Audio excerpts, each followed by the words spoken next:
All of you enter a tavern. The bartender pulls out a dagger and whistles. A gang of men quickly surround you. Roll for initiative. I use my bonus action to heal, and then I smack him with my trusty mace. I take cover behind a flip table and fire an arrow into the ceiling, ricocheting into the barkeep's eye. I pull out my blunderbuss and I blast them away. Swinging my sword, I behead him, showing him the might of my great sword!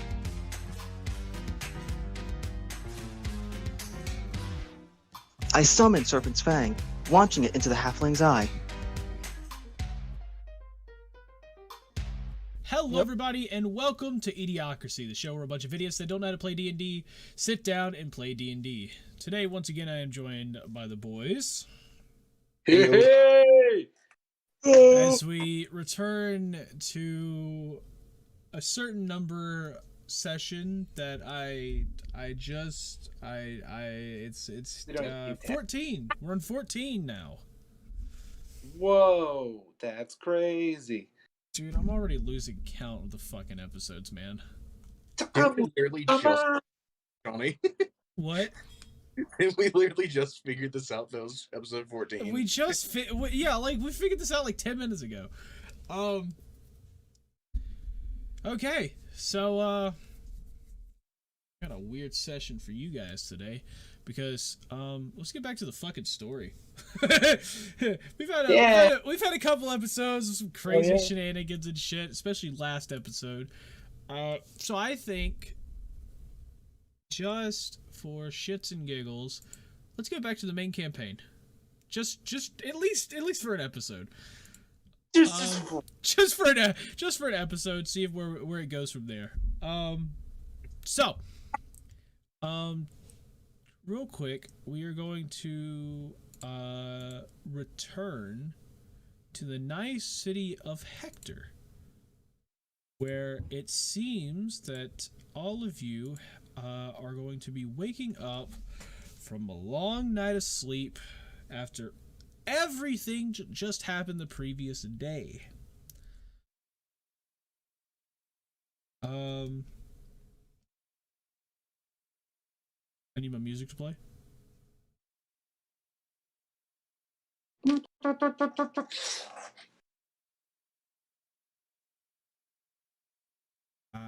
What? Huh? Hello? What? Yeah. What? What is happening?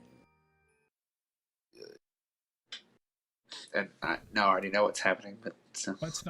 It's not... What? Damn it, let me refresh this. Maybe this will... Piss. Ah, there we go. Okay, music's playing again. Yeah. Okay, we return to the city of Hector, where all of you are waking up in the morning. Actually, not even the morning. You know what? Fuck it. Let me roll a D10 and see what time it is. Wait, no, D12. Sorry, not D10. That would be stupid. Damn, cool. really? So all of you wake up at noon because you've had a long night of sleep. It just sounds like me when I don't have work. Yeah. I'd say like a couple of you kind of woke up early, but all of you pretty much stayed inside the tavern. And I need all of you to roll me D4. 4.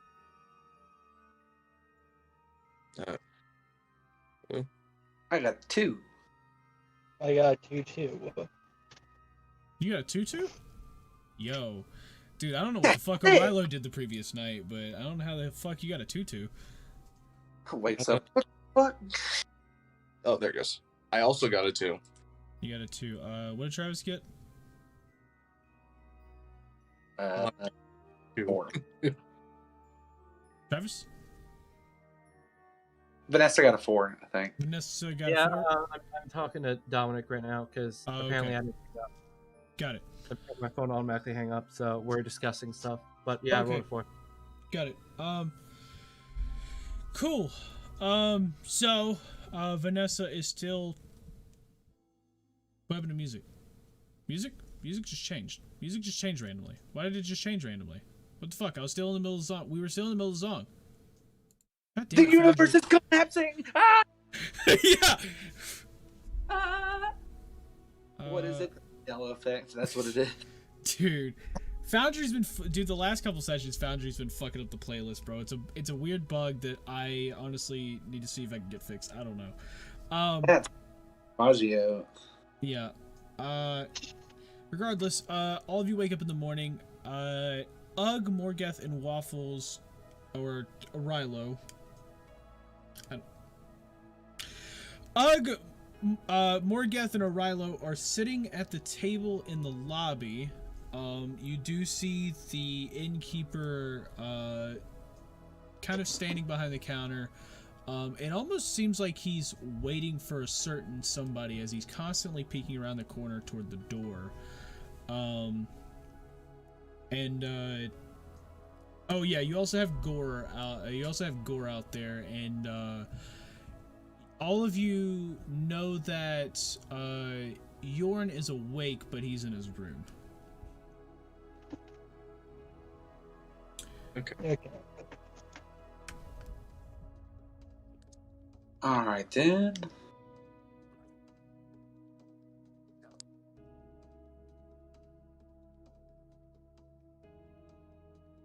Barkeeper's looking rather shifty today, don't you think, guys? He's always looking shifty. So what else is new?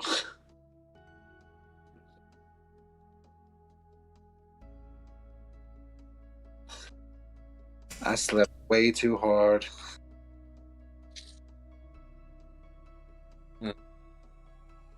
You made sure Gore was about somehow. Yes.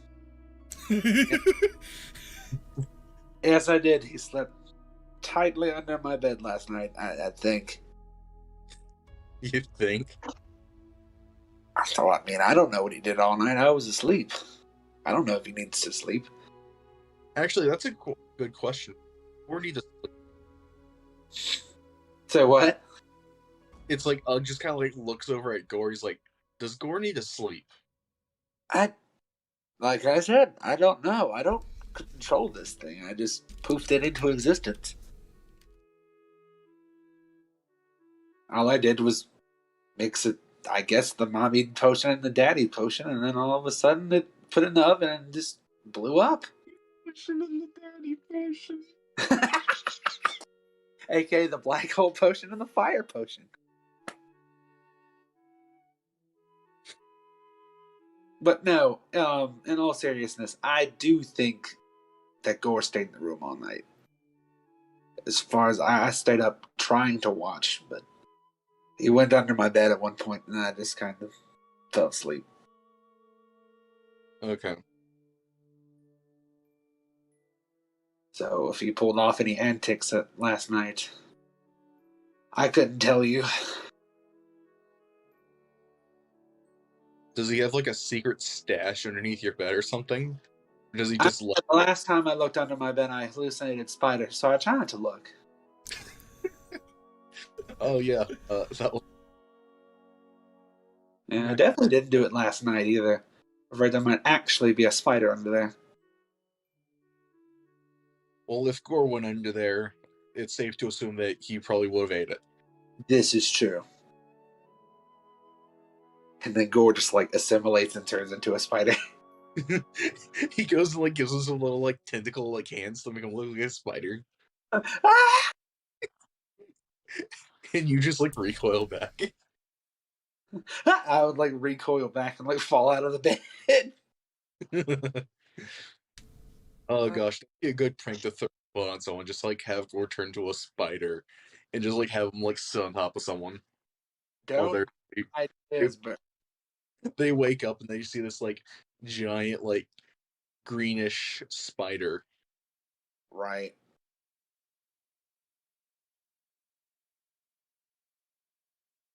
That would be nuts. So So, are we gonna keep waiting for Vanessa, or are we gonna try to? I've been back. I said I'm back, Oh, and then they came. That's why I had to remute. But when I unmuted, I said I'm back. Oh. Oh. He was more talking in game. Ah, okay. You were currently you're currently in your room. They're outside in the lobby. Okay, I was just making sure that we actually knew I was here. Yeah. Yeah, I saw you were unmuted. I was like, maybe we should check on Vanessa. Make sure she's up. So kind of like gets up and like walks over to Vanessa's room and like knocks on the door.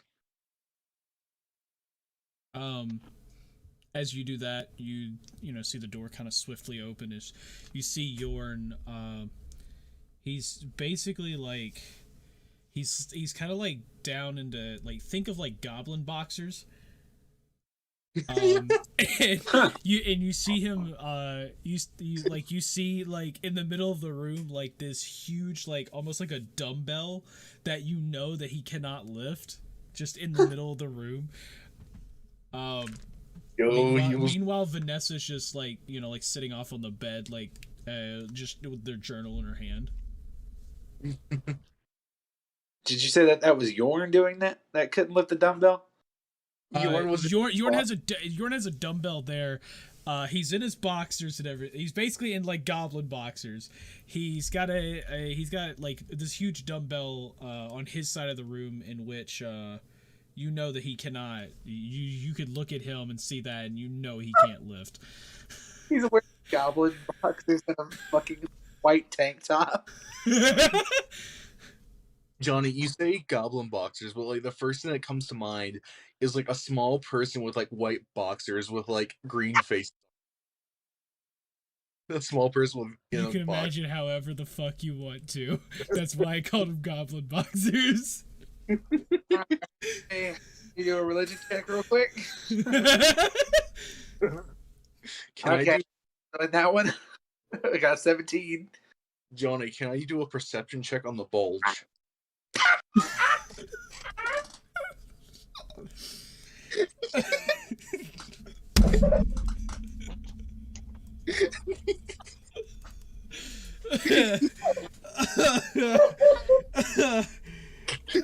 Oh man.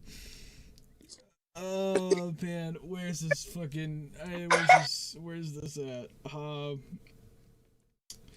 I need you to roll me. I need you to roll me a dex saving throw. Dex.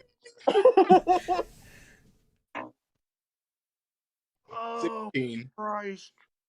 You said a 16. 16. He looks quick enough. Actually gets a little.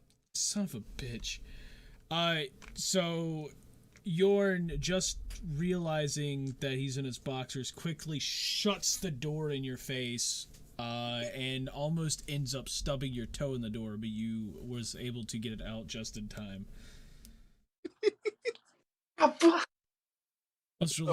was really hoping to just crush his toe there. Yeah, that would be fun. Hovering over the ground like the entire game. The fucking question is, can I use a perception check to check his bulge? What the fuck, man?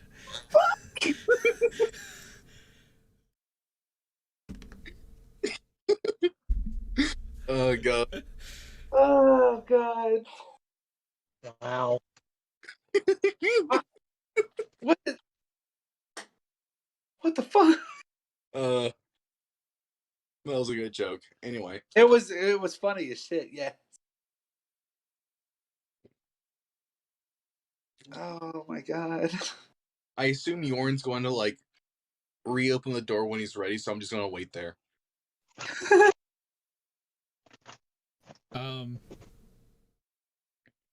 Wait Vanessa, there until would you like to open the door? Sure.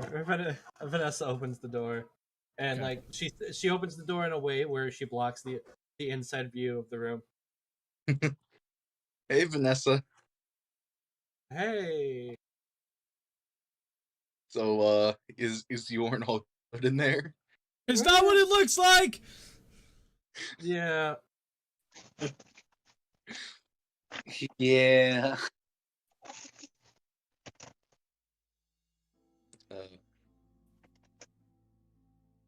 Well, you want to come out and sit with us for a little bit before we go over to the tavern?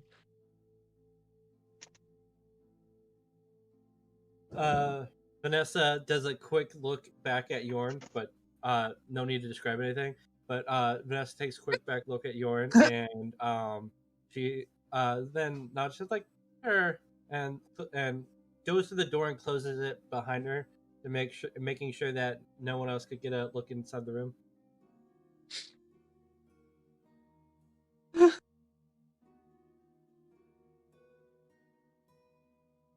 So I kind of like lead Vanessa to the table that we're sitting at there, and I'm just like, so Vanessa, did you see anything while you were looking last night?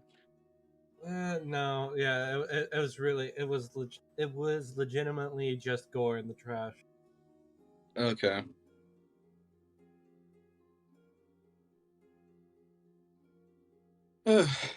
Well, that's slightly easier. So yeah, we don't have any debt. We don't. Oh. Yeah, because I talked with him one in the alleyway when he came out after it closed. But I mean, we could still go over there to eat food. Okay. Yeah, I know. I was thinking of going over there soon to grab something before we get into our daily shenanigans.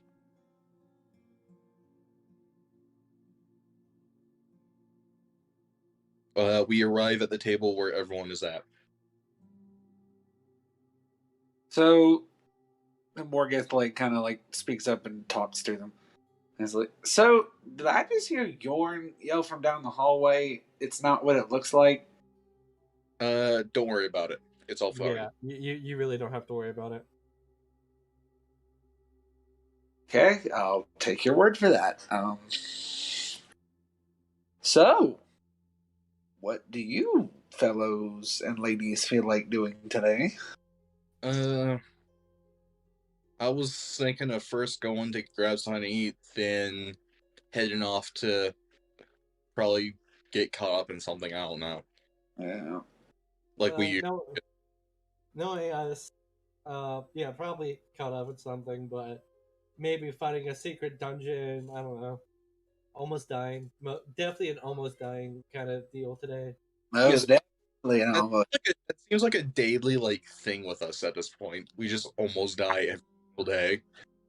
I mean, hey, living on the edge, that's how we roll. I mean, Wouldn't have it any other way. Absolutely not. I feel like yesterday's the only time we didn't almost die. Yeah. Me who got knocked out by Gore. I mean, you got knocked out, and Gore wasn't going to try to kill you, so you know. I mean, I hope he wouldn't. You just see Gore hop on the table, turn into almost like a little army figurine, and just kind of do a salute. Nice one, boy. And then he just turns into this huge fist and just holds it out for a fist bump. Morgeth gives Gore a fist bump. Morgeth still has PTSD from the way he got knocked out. Okay, wide eyes, I give him a fist bump. Morgeth gives him a fist bump. It's like, you're on thin ice with that. Hey, about that, actually. So that sucker punch, Gore.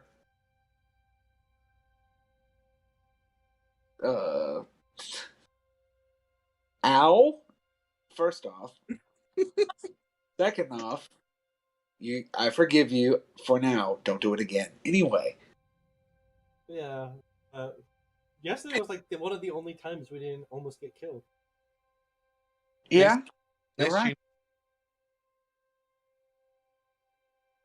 Days without almost death. 1. How long is that going to stay 1? Probably about 30 more minutes. Anyway, I was thinking of heading on over to the tavern right next door to get something to eat. Be fine. I didn't have money. If I had money.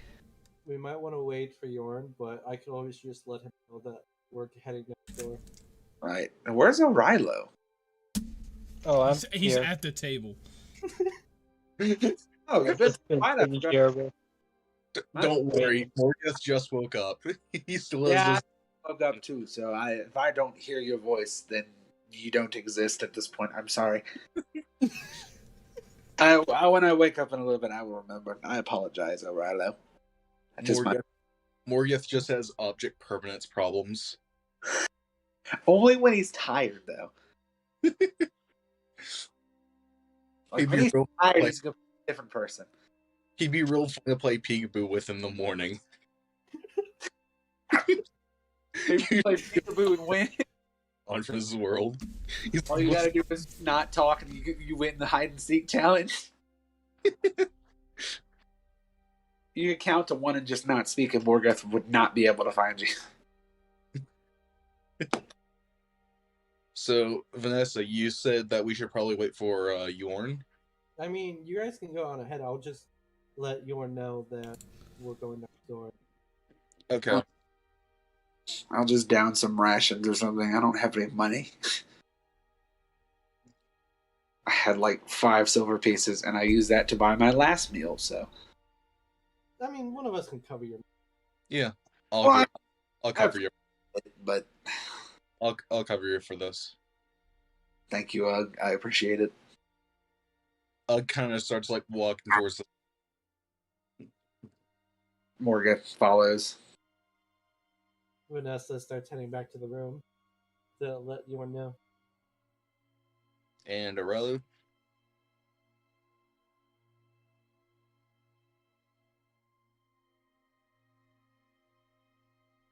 Well, Rilo's dead, I guess.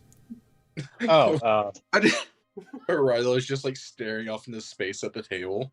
I just meant, like the spotlight comes. yeah, O'Rilo. let's go. It was a dead And he's just sitting there, just like.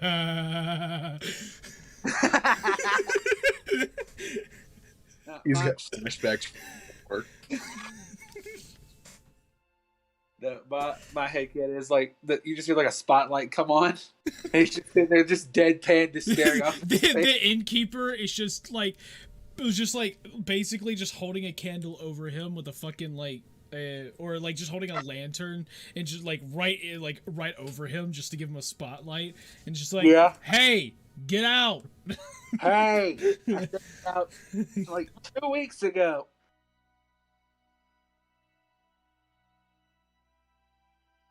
Why are you still in my inn? Leave! I'm still waiting for the bar to appear, bro. Wait, was he waiting for? What did you say, Waffle? I'm pretty sure he said I still said waiting I'm waiting for the bar to appear, bro. You're waiting for the bard to appear? Yeah, Yep. in a previous episode, he walked up to the innkeeper's bar thinking it was a tavern and was trying to order a drink. And so now he's still waiting for the bar.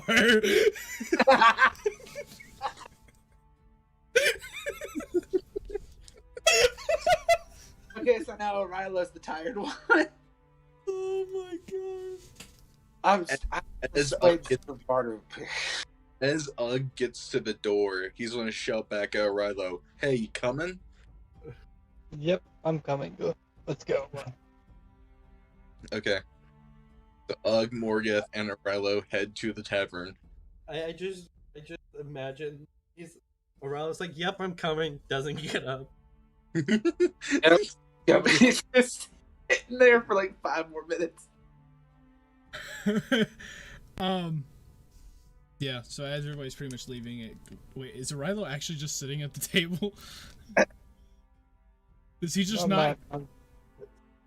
I'm heading out. Oh, okay. Okay. So it's Okay, actually so you three leave. Vanessa starts heading back, and like as Vanessa sees the rest of them like basically walk out the door, Jordan walks out. He walks out. He's got you notice that he's literally got everything on him. Like he is bringing all of his stuff, almost like he plans on moving out today. oh fun. What's up? What's up with the heavy equipment? He kind of like looks around into stuff a little bit, and he's just like, "Yeah, what about it?" Why are you carrying We all are. of that? Are we? Do you plan on not coming back here tonight, or? Do you plan on paying for another night? Oh, right. We don't have enough gold, do we? Okay. He's yeah. like, "Nope, but I do know where we might be able to find a job." Cool. The rest of the group is heading off to the tavern to get some food if you want to tag along. He's like, "Okay, cool. I can go tell them, I guess, to grab their stuff too, unless they want to lose it. Let's see, what time is... Oh, we need to get their stuff now. Oh, wow. We were supposed to be out of here by noon. Okay. Hopefully they left their rooms unlocked. Or else we're gonna have to break down the door, which wouldn't be nice, or run over and grab the keys. He's like, "Yeah, that would be a problem. I'm gonna go see if I can catch up with them." I'd probably be faster. Just You know, start, yeah, you're right. You're right. You would be faster. just try opening up the doors. I'm gonna quickly. Vanessa quickly leaves without finishing her sentence. Cool. So, you end up running off. Let's see. Y'all had 4. Let's see. Okay. So you run off. And they make it, they're literally right outside, like, just about to walk in the door to the tavern when you catch up to them. It's like, guys, do you guys have? I need your keys now because we're about to get.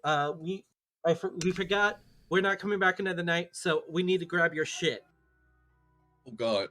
Maybe we should grab that before we get something to eat. Yeah, I already have Yorn trying your doors to make if you left them unlocked, so we can start grabbing your shit now. Because we should have been out of here by noon. yeah. And Let's go grab that real quick. Yeah. Yeah. So start running back to grab our stuff from our rooms. So all of you end up running back. I need to check a previous session to find out this stuff again. Okay, so as you end up heading back, let's see, yeah, okay, so y'all head back and you end up seeing, on the table that y'all were before, you see all of Ugg's items, you see all of, Morgeth and Rylo's items, and you see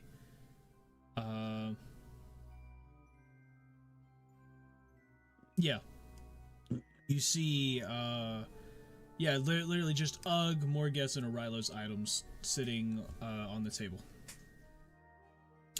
Oh.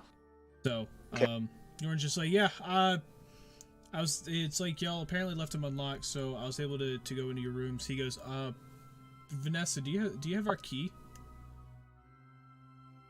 Vanessa fishes out the key. Like, yeah, I still got it. Yeah. He's like, good, because I accidentally locked the door behind us.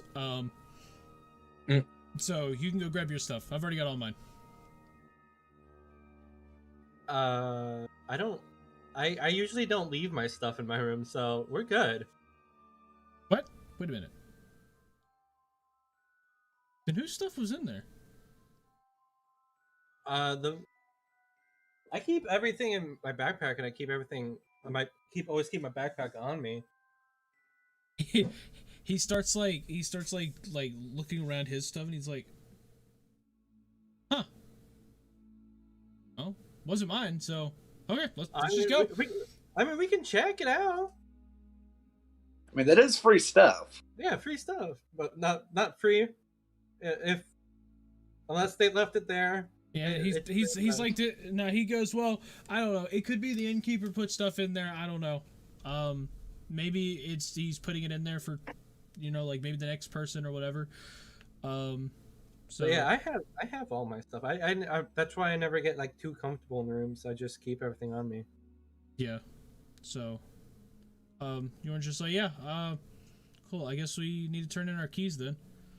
And you like as you all kind of look over at the innkeeper standing there behind the little counter. He's just like, oh, he's like, oh, all of you are leaving so soon.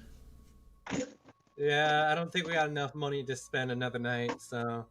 Oh, well, that is unfortunate. Well, in that case, I will take your keys now. Hands over his room key. Mm-hmm. Morgan hands Vanessa over. hands over theirs as well. Wait, where's Gore? Is Gore's with me, right? This Gord's dude's with kind you. of Yes, Gord's right there. Yeah. Yep. Yeah. Yep. He's like, thank you for staying here. If you ever need to come back, I'm going to double the price. I think you can find doubling the price to be fair for if you ever decide to come back, considering you destroyed my roof, left a wagon out front, crashed in my grass, and the only reason that you were even allowed back here is because of the fact that you helped my friend. Yes, that's fair. Yeah, this is all understandable. Have a nice day. Vanessa starts heading towards the exit. Yep. All of him starts heading as well. Yep.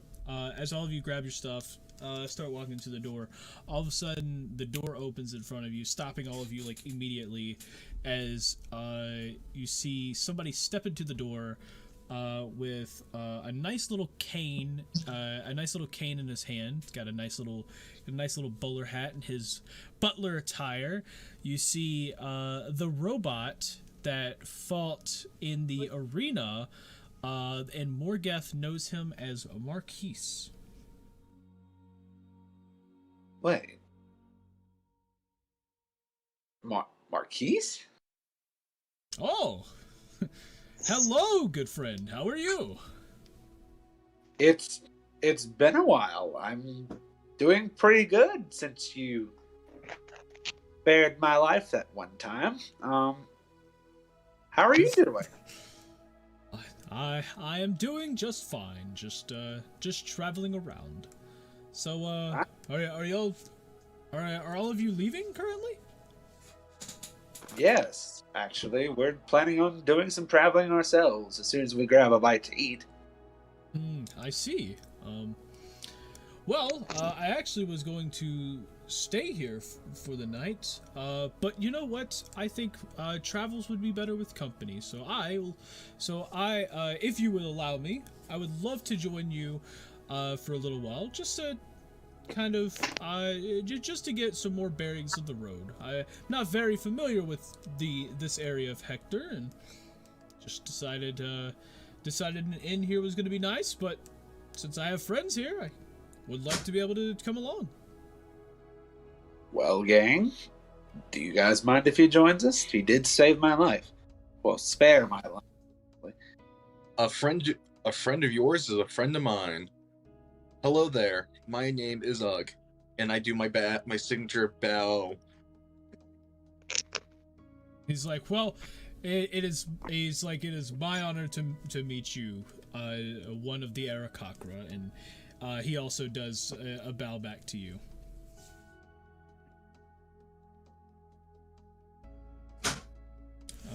And he goes, oh, I'm sorry. How rude of me for all of you.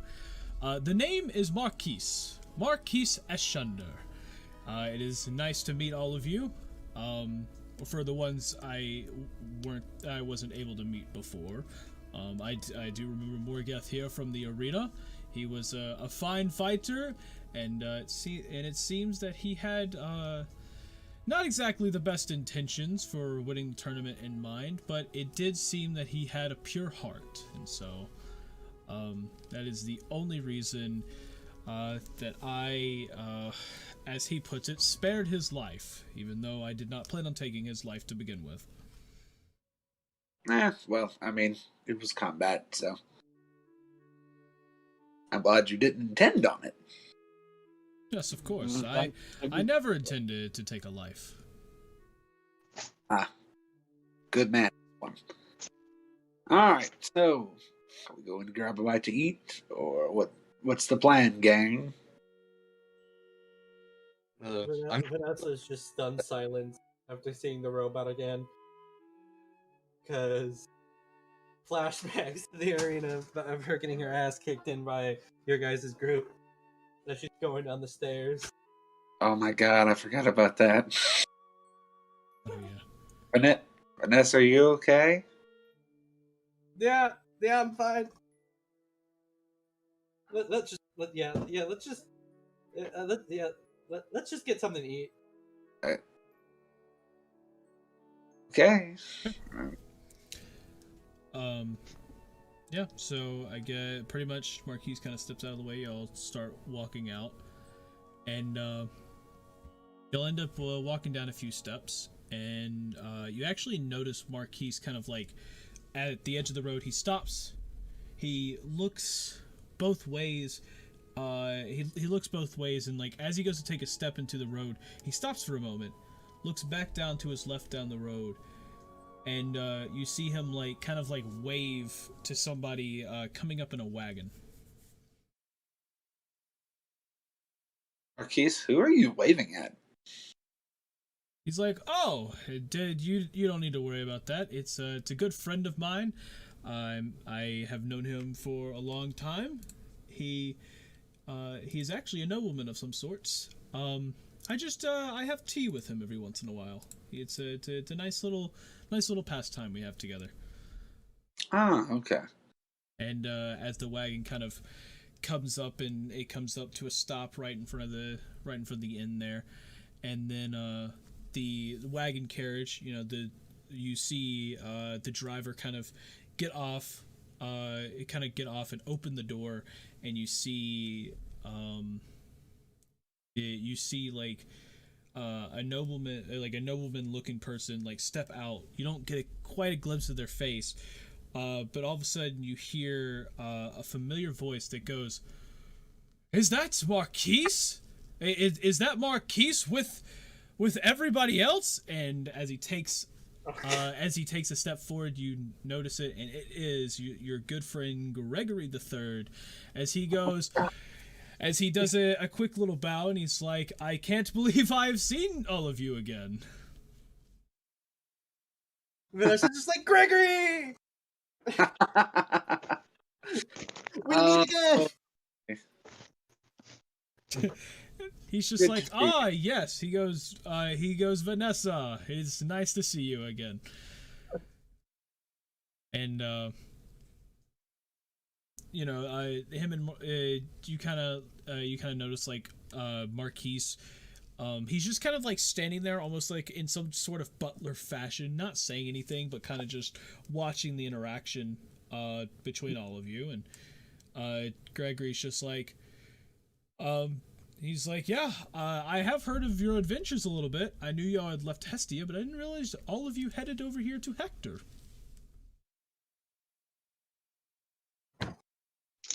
Yeah, it's complicated, the reason why we're here.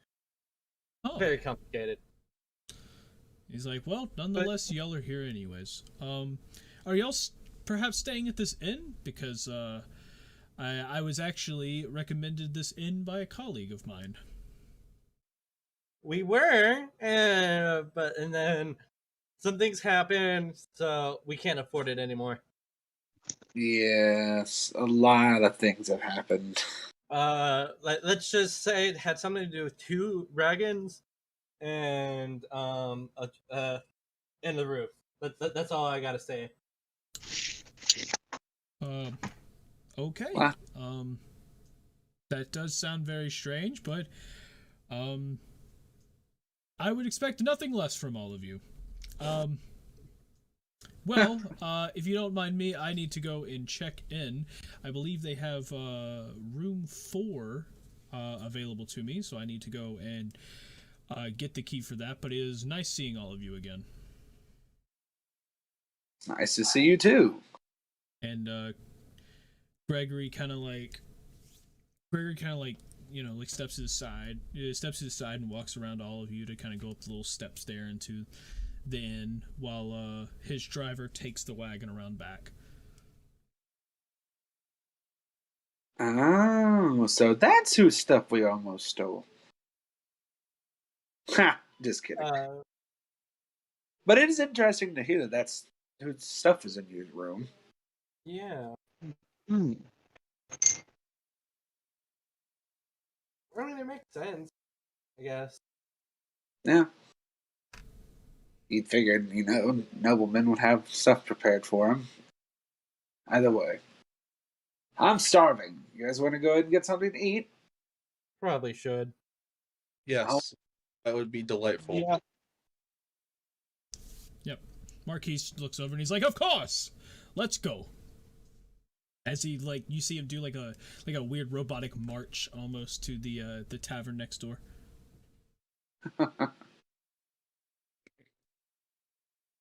So, as all of you head over there, you nothing truly out of the ordinary happens.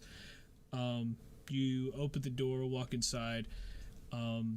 It's a nice, it's about midday. You're hearing, you hear music, smell, you smell like a hint of perfume. Not really as anybody's using it, but you could tell that it was probably from the previous night, still kind of in there. The place still has that light stench of it. You do smell some like breakfast foods, like eggs and like some bacon and stuff like that. And you see, probably about 10-15 people kind of like sitting around eating various types of food, but about half of them probably have some sort of breakfast foods. And as y'all walk in, you get a glimpse around. You don't see the bartender anywhere, but you do see a waiter walk up. You do see a waiter walk up to you, and it's just like, "Hello, everybody. Hello, and welcome. How many of you are there?" It is about...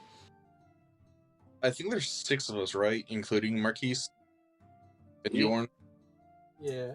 Yeah. Marquise, Yeah. Yeah. He's like, 6, he's like, "What about that one?" As he points over to Gore. Well... 6.5? Yeah. He's like, "Sure. Would you like a booster seat?" I was about to ask that, if you had a booster seat. That's probably for the best. He goes, "No problem. I can help you out with that. Feel free to grab any table. I bet all of you are here for some food, right?" Yeah. That's correct. Yeah. Grab a table and I can help you out. As he kind of makes his way behind the bar real quick. We're good to actually grab a table. We're not actually grabbing a table. Oh, okay. Put the table down. Well, I mean, I haven't picked it all the way up yet. Okay, fine. We're supposed to sit at the table. Yes, I know. I don't know what I was thinking. Why do I feel like Morgoth should have said, "Fine, Mom"? Fine, coming, mother. That is Mother Dearest to you? Can you repeat that? Oh my god, guys! Sit down at the table. Yeah, we're all sitting at the table. Okay. Or walk table. All of you are at the table. You see, the waiter come back. He brings this this. It's kind of like a bar stool, but it's raised up more. Puts it next to the table, and you see Gore just hop up on it. And he's like, "Okay, any type of drinks that I can help you with to get you started?" I just heard the music. Oh? Some ale, please. I would like. I would like. Let's just take some water. I need to hydrate. Okay, some water. You guys got any milk? We do in fact. Okay. Would you like a tankard or a normal glass? A tankard, please. Okay. I just, for some reason, all I can see is just Vanessa, instead of like drinking it like a normal person, just kind of like lapping it up from the tankard. Oh no, yeah, that's what I was thinking too. Honestly, yeah. Yeah. And just at like one point, she gets her like head stuck in the tankard for like a God damn it, guys! Can we focus here? We're trying to get through a fucking drink order. Yeah, we are. We're just We are explaining. focused. Okay, what does Ugg want to drink? Uggs. I said water. Okay, I said, you said water. Okay. Yeah. So, God, the you know, music- he takes that. Marquise orders some jasmine tea. As Yorn just orders some water as well. He's just like, okay. Do any of you know what you want to eat, or do y'all need to wait?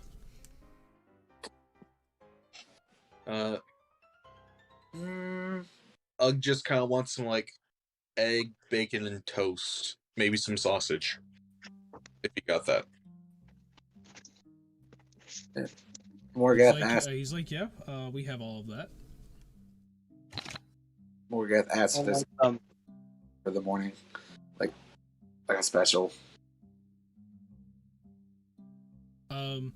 He's like, there's no special for today, really.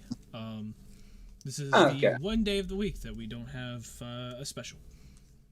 Ah, okay. Well, then I'll also just take some eggs and a large amount of bacon. And if you have gravy, I would like to have that on the eggs, please. Like, of course. Would you like white gravy or brown gravy? White gravy, please. He looks a little disgusted as he writes it down. What? You heathen.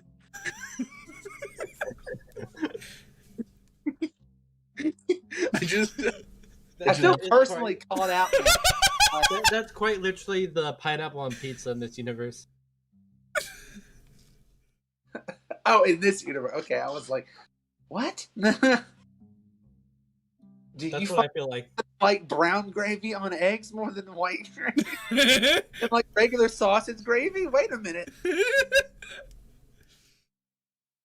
I mean, I personally like don't care which one. I like them both, but I love them both. No, it is a common thing. It is a common thing that brown gravy is just better. It is on like 90% of things. Yes. But eggs not for me. Yeah. Eggs not personally for me. Great. I don't even put gravy on eggs. So whatever. Okay, let's just continue. Yeah. Okay. So, anybody else order? Is anybody else ordering food? You got any fish? Have we do have fish. What kind of fish? Travis, just be like, you got fish. I'm not entirely sure. I'm not really the fish guy. I know that they can grill up some fish. I'd like some fish, please. Okay. How do you want it cooked? You want it baked, grilled, fried? I want it I want it raw. I want but it. You can cook it if you want. Vanessa wants it to Yeah, I mean, I could get you.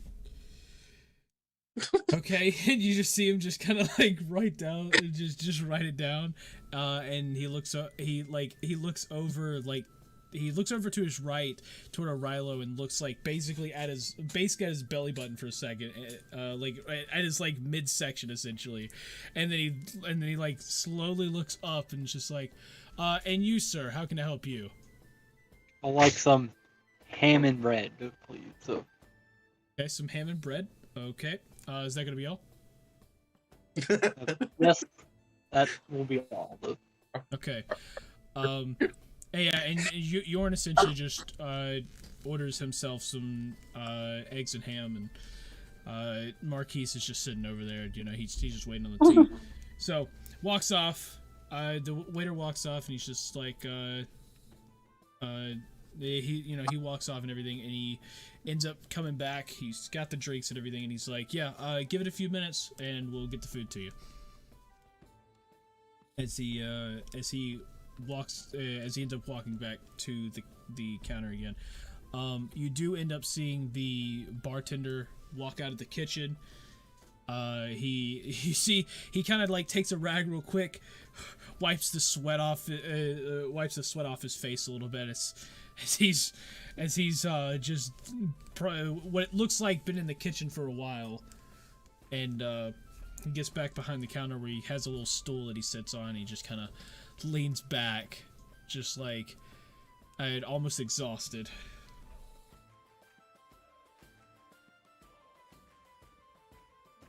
I guess it's been busy this morning. Yeah, I was about to say, I don't know what he's been up to today. Yeah, be keeping this place very busy.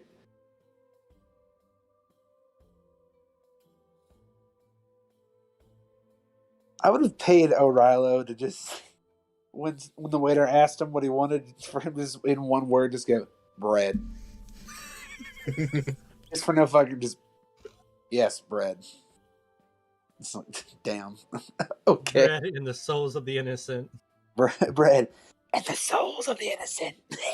Oh my god. Yep. So you'll kind of chat about, normal stuff, like common things that we don't need to go in detail about because that would take too long. Plot development. So waiter comes out, hands the food off, and it's like, there you go. And he even brought out just a small plate of eggs for Gore, and just goes, this one's on the house, and ends up walking off again. Oh. I told the waiter thank you before he left. Yeah. In Gore's stead. Well, that was nice of him. Yeah. Yep, very nice. That will satiate his unquenchable hunger. For about 2 seconds, yeah. And Gore eats the entire plate along with the eggs. Oh, damn child. Who else but Gore? I do want to say that Alex has inspired me. So when the waiter came up to deliver the food, that's when Vanessa's got stuck in the tankard for a second. God damn it. So she didn't respond because she was too busy trying to get tankard off her face. Damn it. I see flailing around with the tankard. God damn it. You can fight a whole fucking camp of bandits, but you can't get a tankard off your head. No, we're too. It was really good milk, okay? I mean, yeah, so Yorn just kind of he kind of eats his food and everything, and he's just like, well, we need money. Yes, and you said you have a way for us to get said money. I'm interested. Yorn looks over and he's like, how do you know this? You said it out loud. Only to Vanessa. He said it with Vanessa. Oh yeah, history check only to Vanessa. Oh yeah. Meanwhile, Vanessa with her big eyes. It's fine. I don't know. Just lucky guess. Oh. Well, I assume, considering you've known pretty much everything else that has been going on. Yes. He's like, well, I guess that's right, except for that, as you see this as the music starts to kick up just slightly, you see this big fat white dude dressed in a diaper and a bib just walk out on stage and just sit down like a heavy, like as in like he basically plops on his ass, and you feel the entire place like kind of like shake for a second. That's my bad. Is this going to be a problem? I don't speak hut.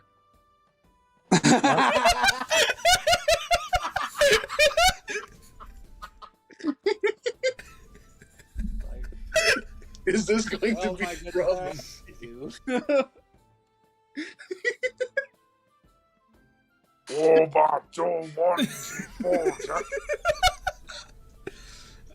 Jorn just kind of looks over and he's just like, I can't explain that.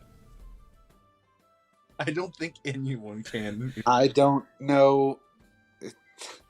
I don't even think there's a god anymore. Rolling a religion check. 17. Okay, never mind. I think there is. You think?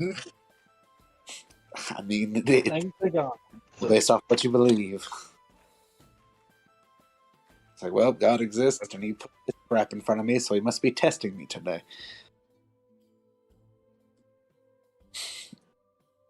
I just continued to look at whatever the fuck the diaper man is about to do. No, he just sits there. He just sits there. He Just sits there. Oh, Does oh, literally a nothing. loud The fart music rings just down. plays as he just sits there on the stage. And you see people like looking over every once in a while, but like nobody's like really paying attention to him. It's like he's not there. Even the bartender like looks over at him for a second and just kind of gets back to just like leaning back against the counter. I want to say that Vanessa doesn't even notice any of this because I don't know if you guys heard me when I was when they were like you guys were mentioning that it was with Jorn said it was Vanessa. Vanessa just got like the really big cat eyes with the bleb. What did you say with the bleb? The blep. Oh, Blep. oh, okay, my bad. The what? The cat blep. Hang on. I'm trying to think, like...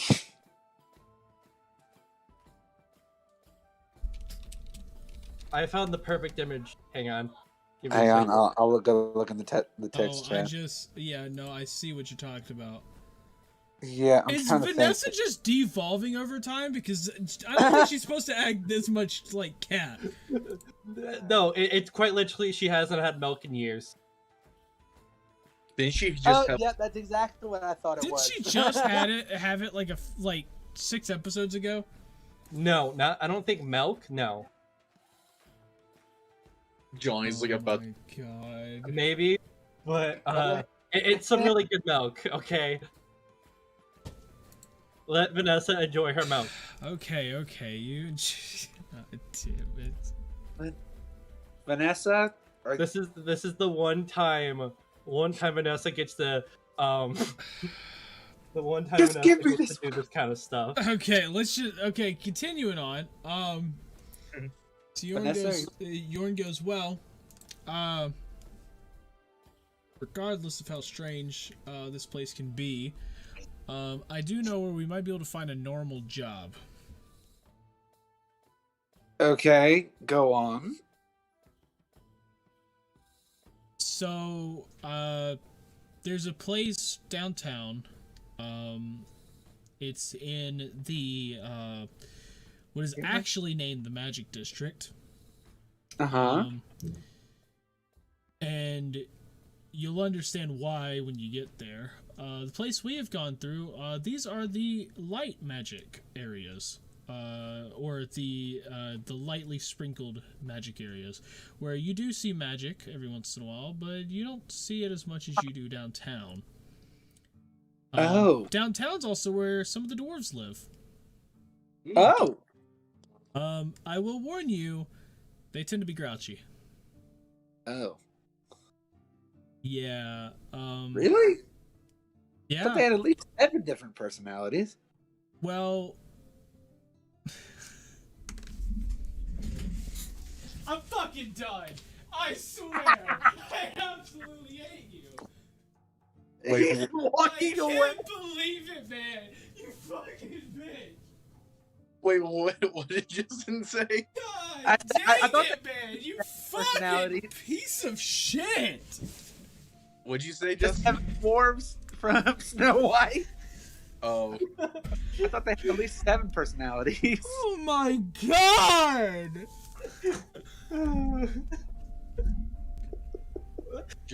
done with our bullshit. Yeah, we got Vanessa being more like a cat. Then we got fucking Morgan over here referencing something that's not even possible. Well, sorry, not happening in this world. Because I don't think we're gonna make a movie about that. Oh, I'm sorry. Okay, I'm done. All right, anyway, back to it. So, Okay. what job did we do? Just down It's like, well, dwarves. it's like, well, actually, I don't know what the job will be about, but I know it's not going to be as crazy as some of the stuff that we have done. Okay. Or at least I can assume that. Is I this may like- have taken a job from them before. Okay. Is this like factory labor job, or is it like a quest type of job?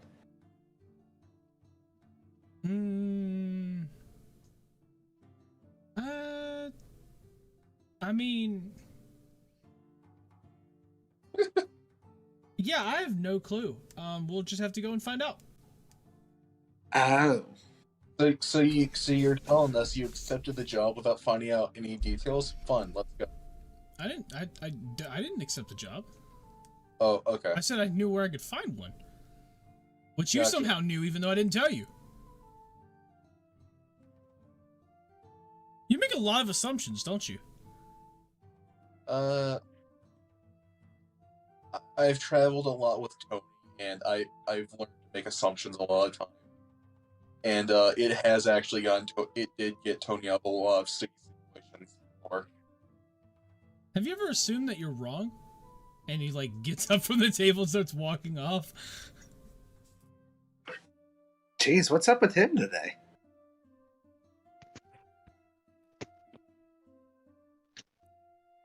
One's a little salty. Speaking of salty, where's my fucking bacon?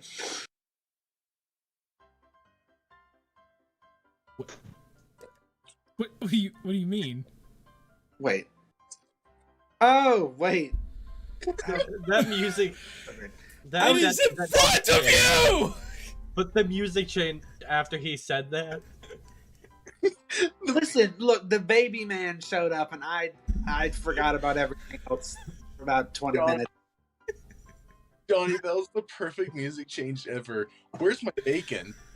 Just hear this. God damn it. I wish I could hear the music, because then it would be so much funnier to me. It's Yeah. the dun dun dun dun dun dun dun dun dun dun dun dun. Just stop. Oh my Okay. god. So Being serious now. Realize it there. Oh god. Oh, okay. My Let's be bad. serious now. okay, so Yeah, 'cause I get a little too much. I understand. okay, so Marquise kind of Marquise kind of stands up as well, and he starts walking a bit. Like, you see him like start walking, and he ends up walking up to the bartender there. You see him just kind of put something on the counter, and then he walks back to all of you, and he goes, "Okay, it's like, whenever y'all are finished, I will be standing outside waiting for all of you." Okay. All right then. Yep. And so I'll use- he ends up walking outside pretty much with Yorn. Okay, so I devour my bacon and then Yeah, Ugg finishes up eating and then goes to try to pay for some meal, his meal, and then Morgoth's. yeah, Morgan gets up after he finishes too and walks out. Take one more drink of my ale, and I get out. Maybe toss a coin on the table. Yep. Yep. So all of you pretty much head out and everything, and you end up walking outside, meeting up with Marquise and Yorn. And yes, Gore is with you. I would assume that. We're just Gore's. I forgot to take him out of the booster seat. Like it actually has like a clip thing in it. Johnny. Yeah, I forgot to say. It's just a boosted stool, my man. I forgot to say Vanessa got up, but for that brief moment that Vanessa didn't get up and Gore was still there, you just got a cat and fucking Gore sitting in the boosters stool, just sitting at the empty table. What? But yeah, so all of you end up going outside, and Yorn's just like, okay, well, let's head to the downtown district, and Marquise kind of like starts to follow him and everything as they start walking down the road a bit. Morgan. So, you start walking down the road for a bit. It's about 10 minutes of walking, and Marquise is like, so, Yorn, Yorn, I believe is what your name is what they called you, and he's just like, yes, it is, and he's like, yeah, where are we going? Well, I am taking us to the Dwarven part of the district, of the downtown district, where we will see about getting ourselves a job. He's like, well, yes, I heard about that much, but where exactly in the Dwarven district are we going? And he goes, see, if I told you that, you might not like it if you know anything about the Dwarven district. As Marquise just simply just gets back in his, straight posture and just kind of like starts walking, just brushing off what he just said.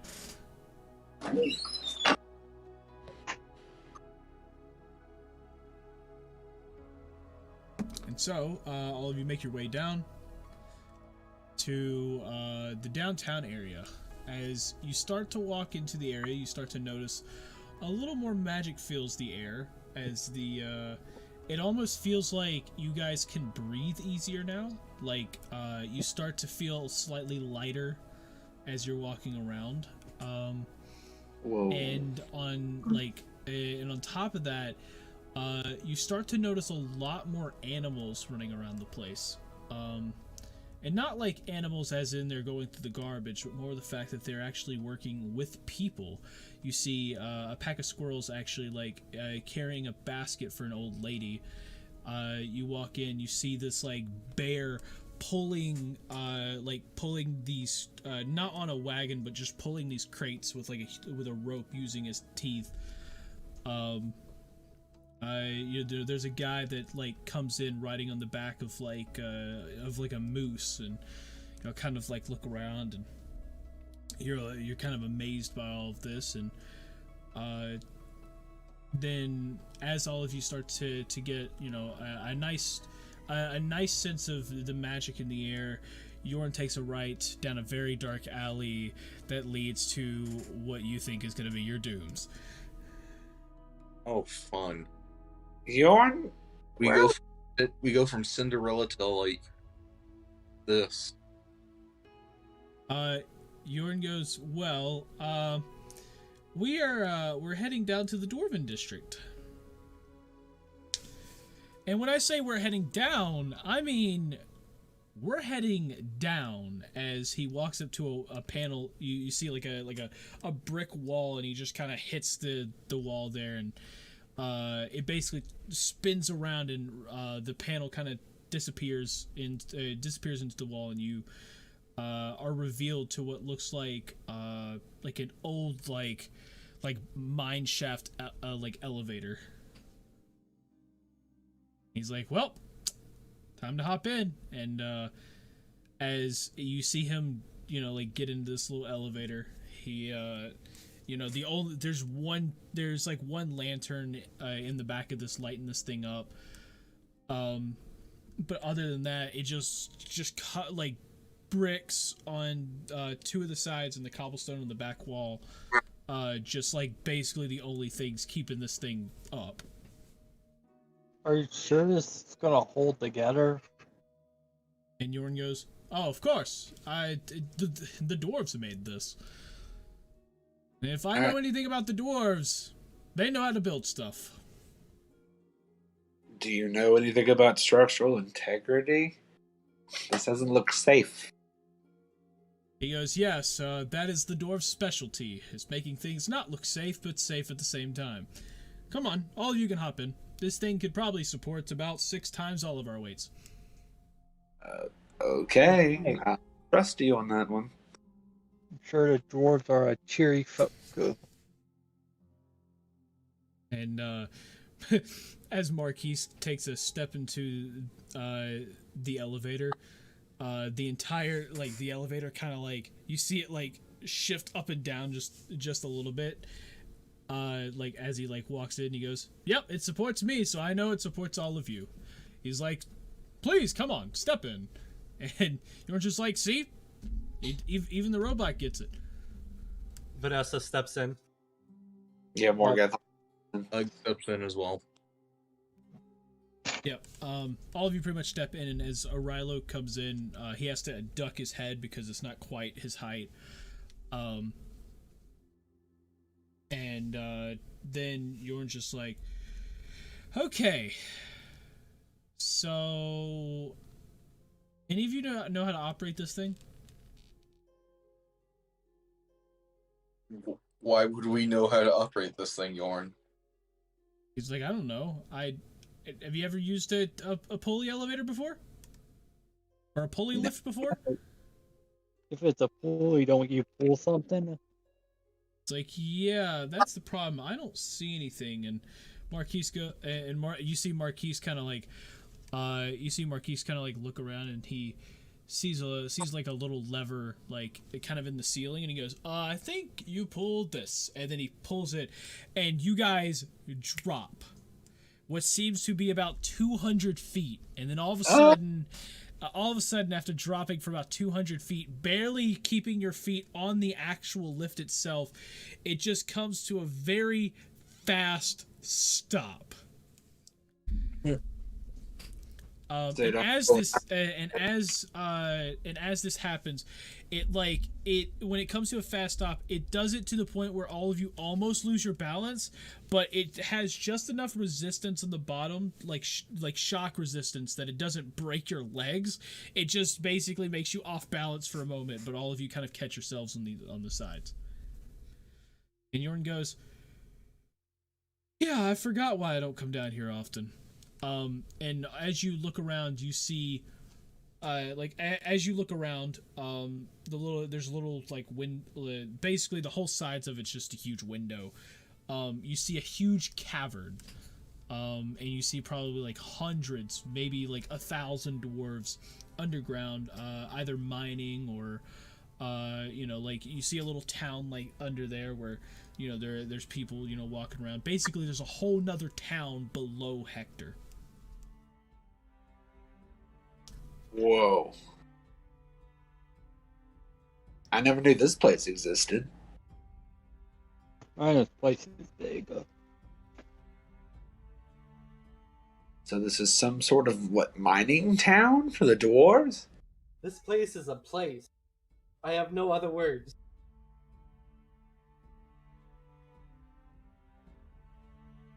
Yeah, no, I kind of agree. I don't have much to say. It's just a lot to take in. Ugg is kind of like taking like deep breaths. Kind of.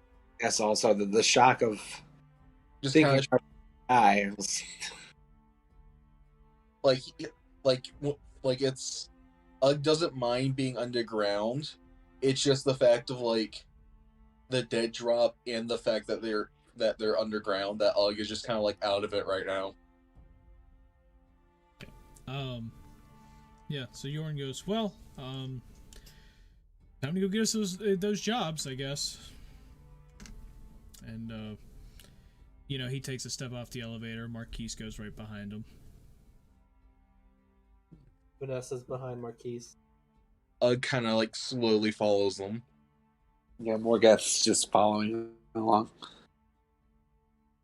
So, Yorn, what kind of jobs are we going to get down here? Like, well, he goes, if I knew, I would have told you back at the tavern. Okay. I And, will just let this one play out then.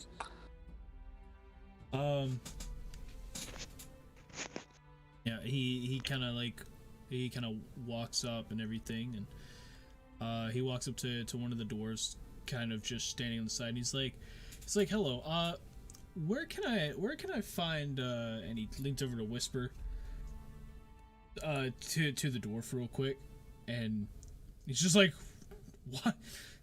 why are you trying to look for him?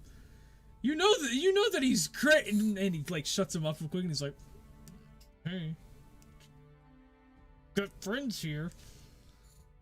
And he goes, oh, he's like, well, if you insist, he's down the road, take a left, and you'll probably see him outside pissed drunk. He's like, okay. Like, he's like, thank you, and Yorn motions for all of you to like follow along. Vanessa follows, no questions asked. Yeah, just follows. I'm just gonna follow along. No. Ug's too busy, just kind of like trying to like re-catch himself after like just kind of being disoriented by everything, essentially. Yeah. So you end up walking a bit. You go down. You take a turn, and Yorn comes up on this little building, and you see this guy out front. And he is taking. He's got a pot. That he has. You see him like almost like trying to like take basically this long metal pole and just kind of like stick it in the pot almost like a flower. And you know, like he's trying to like stick it in there and try to like treat it like a flower.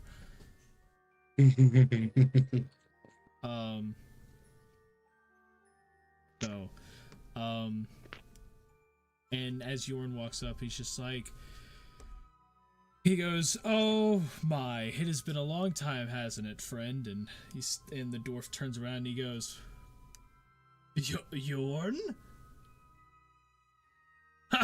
I'm so confused. Like, why? What are you doing here? And he's just like, well, there was a rumor that you had another job available.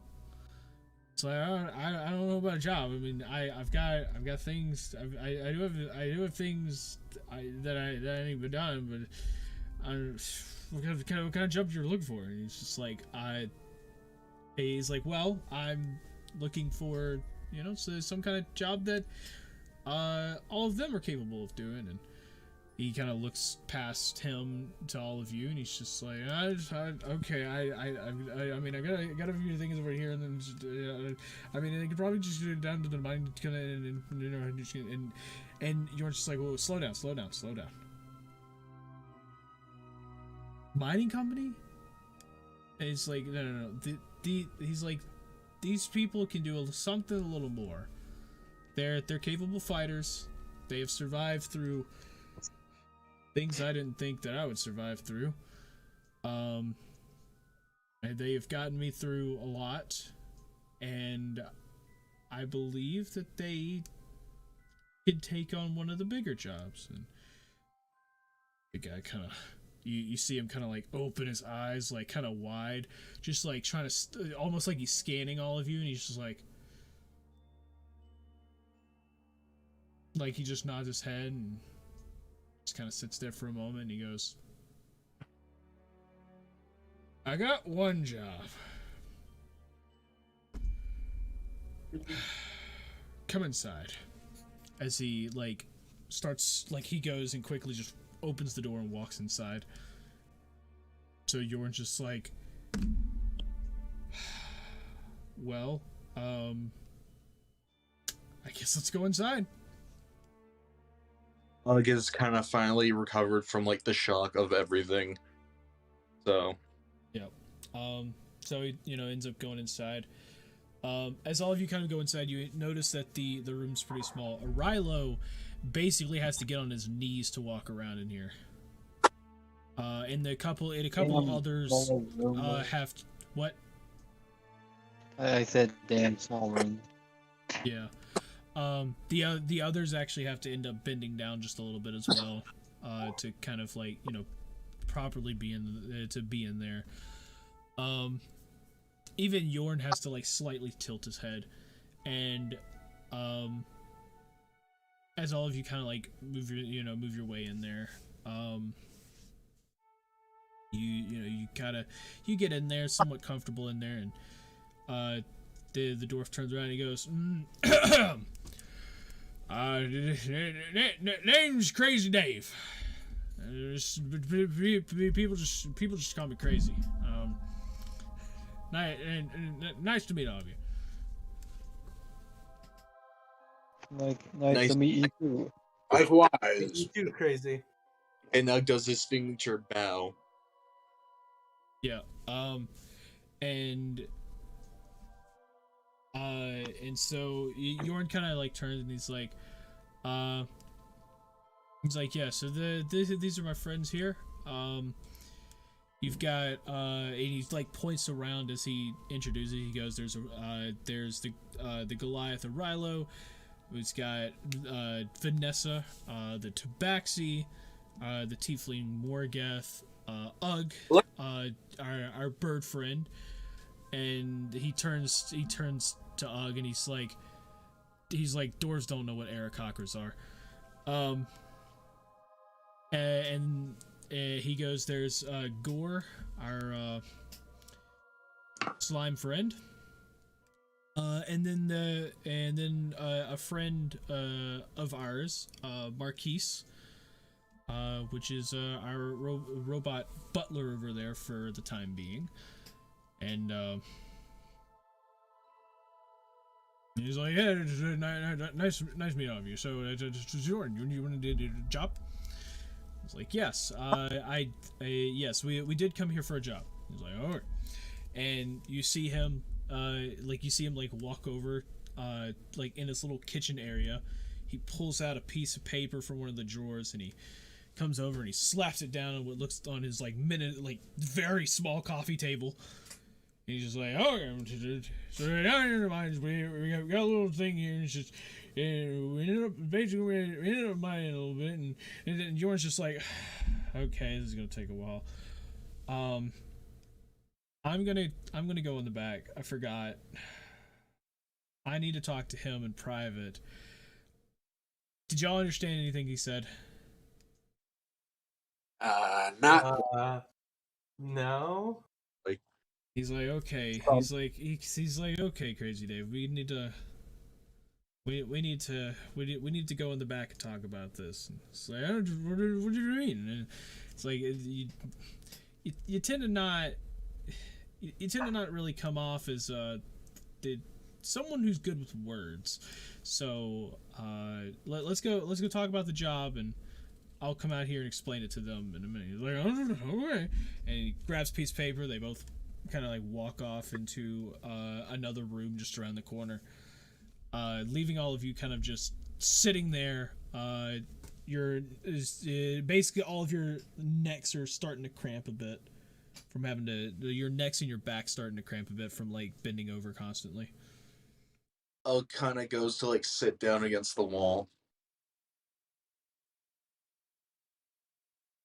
Riga tries to like do the same, but he ends up like flopping down by accident and like hitting his face on the floor. Vanessa just sits on the ground.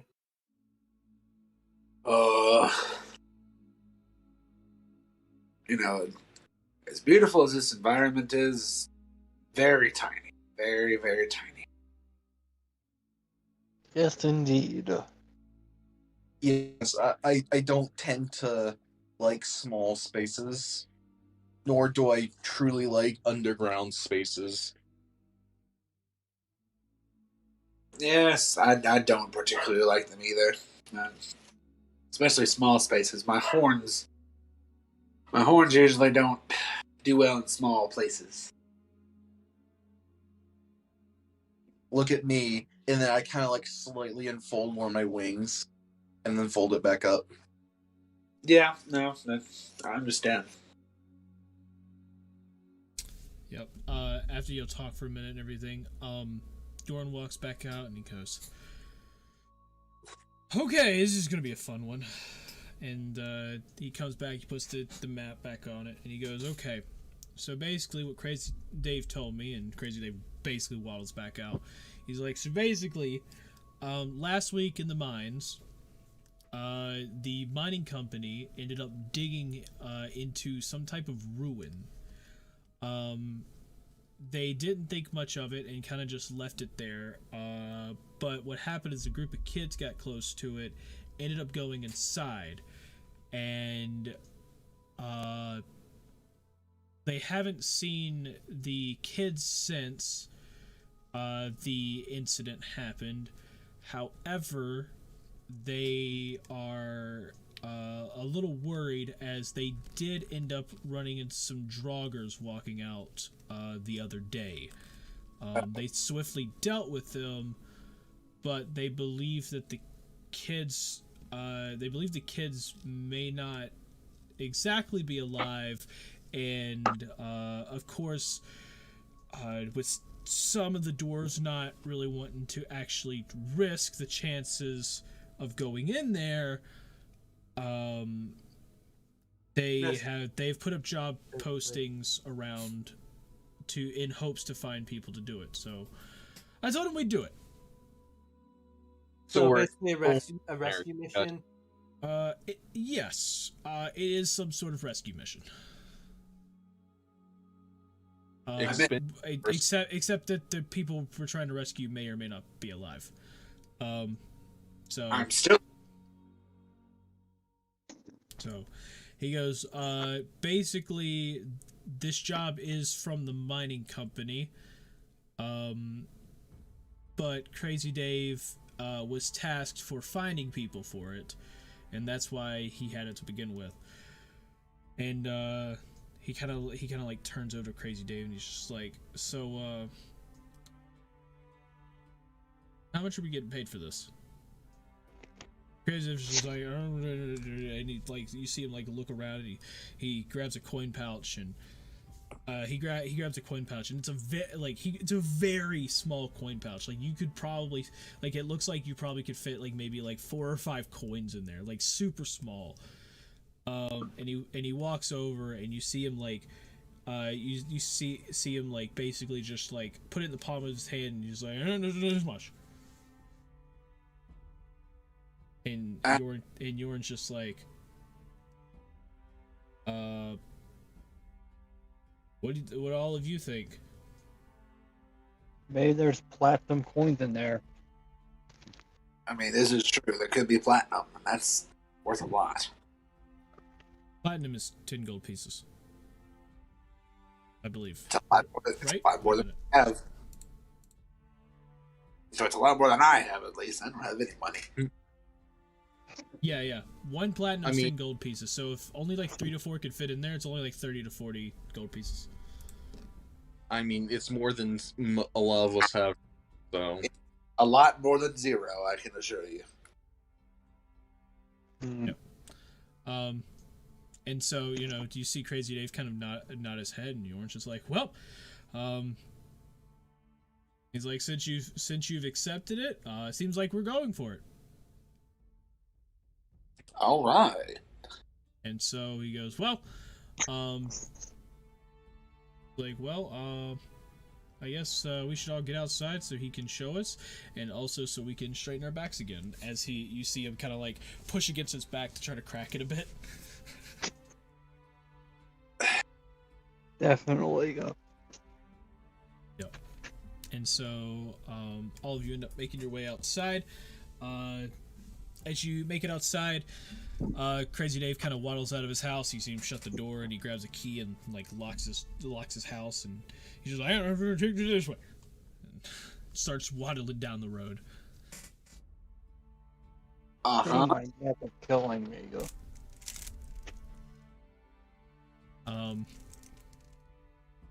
So Yorn ends up following. Marquise does kind of does as well. As all of you end up walking down. All of you end up kind of like walking down this road a bit.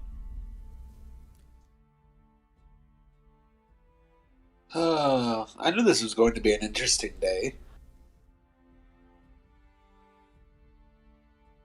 Who knows? This might be. Who knows how this is going to turn out? Vanessa, get ready to turn that 1 to a 0 on the days of potentially dying. Yeah, I was already counting on that. Well, I just imagine Vanessa's got one of those like block counters. it's just like a flip chart.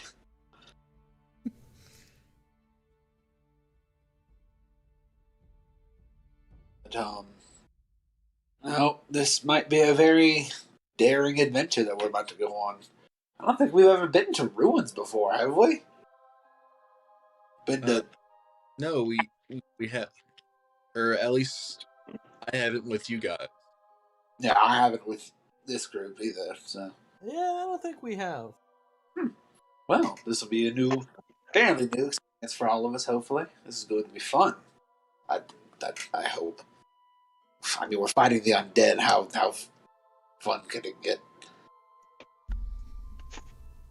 Well, I guess Draugrs are undead. I don't know. I haven't looked up many legends on them, so I don't do research. Yorn just goes, "Yeah, we've noticed." Hey man, I have a big sword. I swing the sword. Just do whatever. Hey, sometimes that's all you need to know. Yep. Just tell me where to swing it. Yep. So you end up walking for a bit, and you'll end up coming across. Some sort of almost what looks like to be a garden of some kind. Kind of sitting. Kind of like sitting off to the side, but it's instead of it being like a normal garden, you see that like it's basically a bunch of potted plants sitting in rows, and it's like metal pipes and stuff like that, all kind of pointed, like at the like pretty much at like the back fence of the garden, and it's kind of like at the back fence of the garden and everything, and but they're all lined up on the front of it, and like as y'all start to pass it, you're just like, hey, Crazy Dave, did you add a few things to your garden? And Crazy Dave turns, yeah, I'm sitting here, and invaded from the, yeah. And I heard invade. And Yorn goes, basically what I got out of that, I think he added a few more. He's had this thing for a long time where he thinks that somebody's gonna come and try to steal stuff out of his garden, and so he ends up trying to like he tries to point the plants that he had, as he says plants, he does quotation marks. He points the plants in the direction he thinks the thieves or invaders are gonna come from as a security measure, but. And he like leans into all of you, and he's just like, I don't think he understands that if you point it at the back fence, it's not going to help as much as pointing at the front one. And it seems like you don't understand too much at all, actually. Johnny, does he Shut have up. the few rooms? Shut up. Shut up. Johnny, you knew this was Shut up. coming. Shut up. Yeah, no. I know. Yep. I know. I set it up too. It's fine. Just shut up. Let's continue. Let's just continue. So yeah, it's basically Crazy Dave's just like, all right, let's go. And he starts walking off again. Jorn follows, and all of you end up following down the road a little bit, and you'll end up. It starts to get really loud as you start hearing pickaxes, hitting off in the cave a bit, and you could see the what looks like to be a huge door, down near where you're hearing all the pickaxes, but it's like very faint in the distance. And as y'all are walking, you hear a voice like off to the side. It's like, whoa! Excuse me. I can't have any of you walk down here. This is straight from the Dwarven Mining Company. You cannot come down here. It is unsafe. And Crazy Dave's like, all right, I can touch. I'm reading some people, and we're just coming down, and it's gonna go in ruins, and we're trying to investigate, and he's just like, oh, them? I guess it's their funerals. Okay, I guess continue then. And as he basically walks, and all of you kind of end up walking behind him, you just hear him just go, that crazy man. And he kind of leads you all down. You hear pickaxes, you see lanterns off in the distance and everything, and you actually see you actually see the door, the huge door, as it gets bigger in front of you, you start to see how massive it truly is. And it probably looks like it's probably it looks like it couldn't even fit. Waffles, your mic is sounds like you're just rubbing it against a sponge. He muted himself. Okay. But essentially, you end up seeing how big this thing is, and you almost question how it could even fit underground, because y'all fell down about probably 200 or 300 feet, but this thing looks thousands of feet tall. The actual huge structure itself, the door probably a couple 100 feet tall, as you're just confused on how big this door is. Well, That door is massive.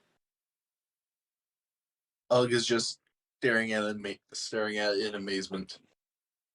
Yep. As y'all come up to the first steps of the ruins, Crazy Dave stops and he's like, "Oh, you young go and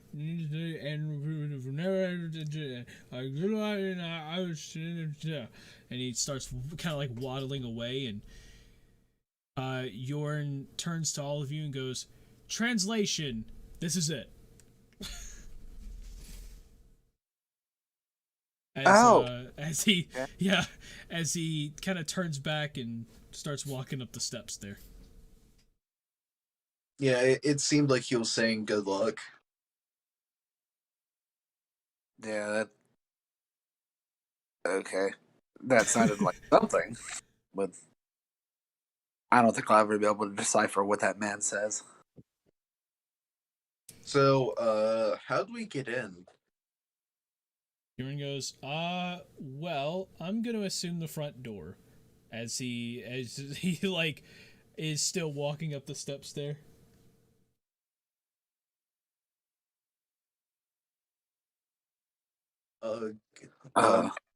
Following him. Okay. Yep, I guess just following. Okay, smart ass. Anyway.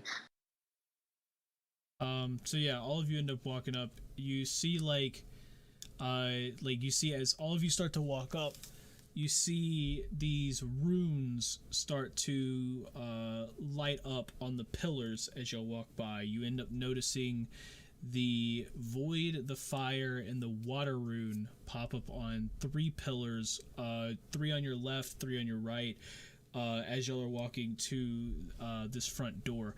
You start to notice too that this front door is not as big as you initially thought, as it looks like it's a door within a door.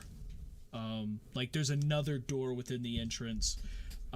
It's probably a good 10 to 15 feet tall though. And it's got the 3 runes on the front of it. I wonder what these runes are going to be used for. Because I know one of them. I know how to use one of them.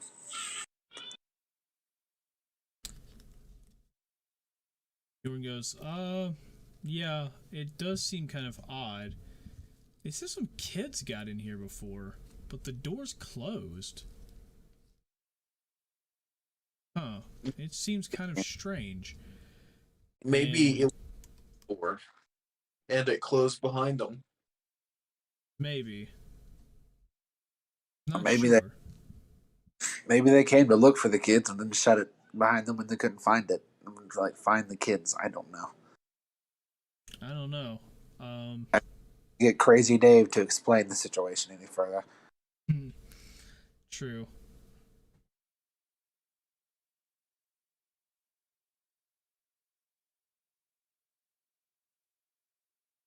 He's like, well, how do you think we get in? Maybe there's a What button what somewhere. runes are on the front door? The water, the void, and fire. Perhaps we need to combine these runes in order to unlock the door. Like it's some sort of magical lock. I have the void rune. I know how to use that, so I could potentially help in this endeavor. Jordan's like, okay. I don't know of any spells that use all 3 though. Wait, O'Reilly knows how to cast fire or do fire rune, correct? Oh, yeah, I can't. And I'm guessing, Dorn, your specialty is water. He's like, yeah, I do know the water rune. Why don't all 3 of you cast your rune at the same time? Yeah, Okay. I think that would work. He's like, okay. And all of you kind of get ready to do that, and you actually end up noticing the same 3 runes.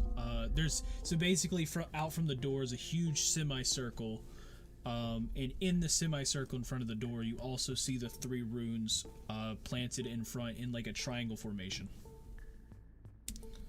Oh, I'm You got- guessing where you would cast them, or stand in those locations to cast them, or something like that. I don't know. I think that's probably what they intend. Why don't we give it a try? Okay, go.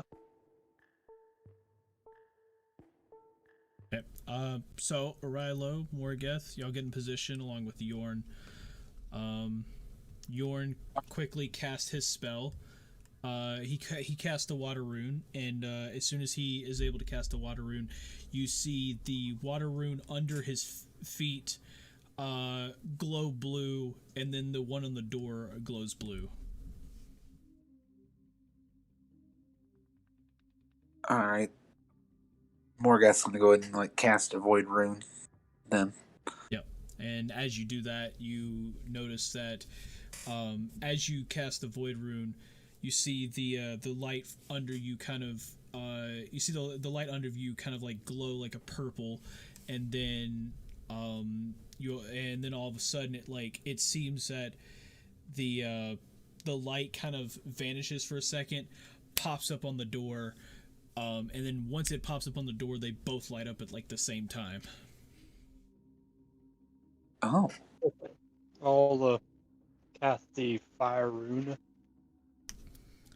Yep. And as you cast the fire rune, you see the like a red light form under you in the fire rune. It disappears for a second. It pops up on the door.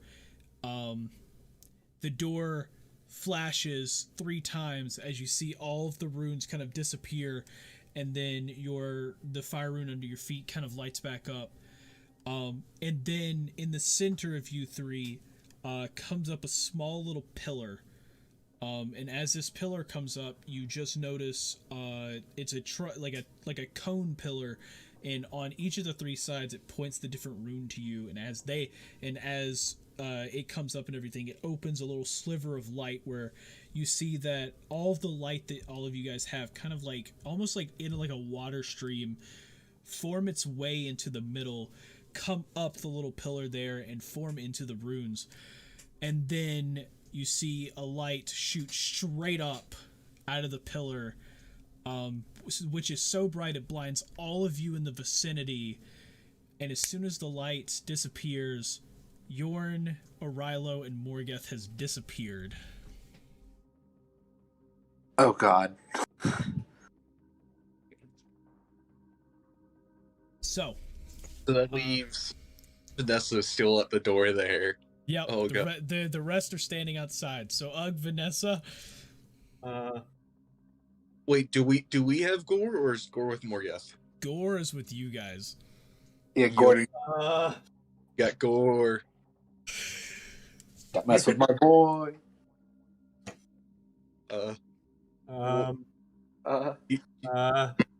Ugg just kind of like looks over at Vanessa and like cracks a joke. Do you think they forgot to drag us along? Maybe? Very questioning. Like, maybe? I don't know how these things work. Regardless, they're somewhere. Hopefully there's somewhere. I mean, Morgan is definitely going to come back for his child. Looks at Gore. Definitely going to come back. Yeah. Is the front door to the temple open or no? No. The light is still there. It's still glowing.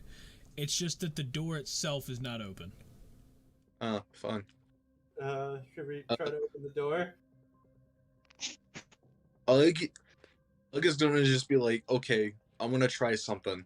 And like walks up to the light. Okay.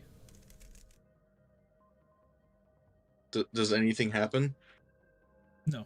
The door still has light. The pillar and all of that do not have lights, but the door itself still has its light. Gotcha. Yep. Does it look like... How would this, like, door open? Would it be like a slide up kind of door, or it would be kind of like... It looks like it...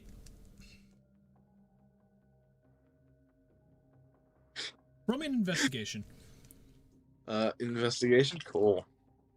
Can I help investigate? Sure. So yeah, roll advantage on investigation.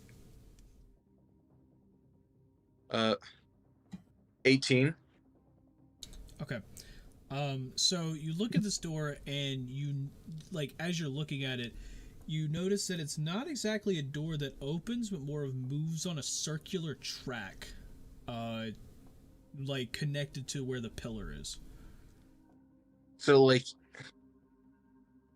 it would spin like one of those like Scooby-Doo like fireplaces. Yep. Yeah.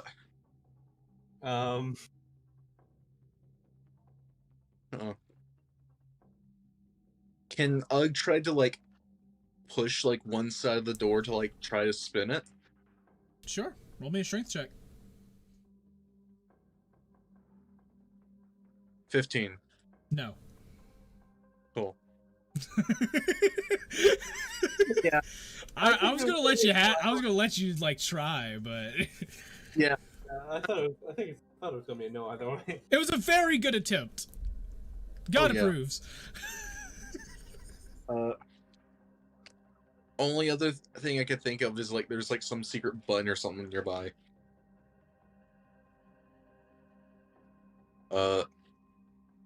You you kind of like notice Marquise kind of like walk toward the pillar a bit, walk toward the pillar, and he starts to investigate the pillar itself, and he's like,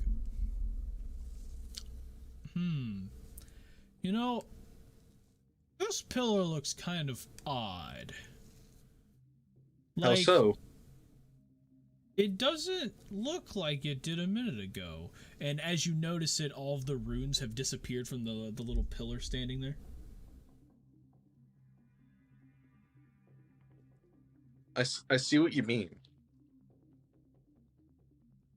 Think we have to do something with the pillar, and then maybe we can get inside as well?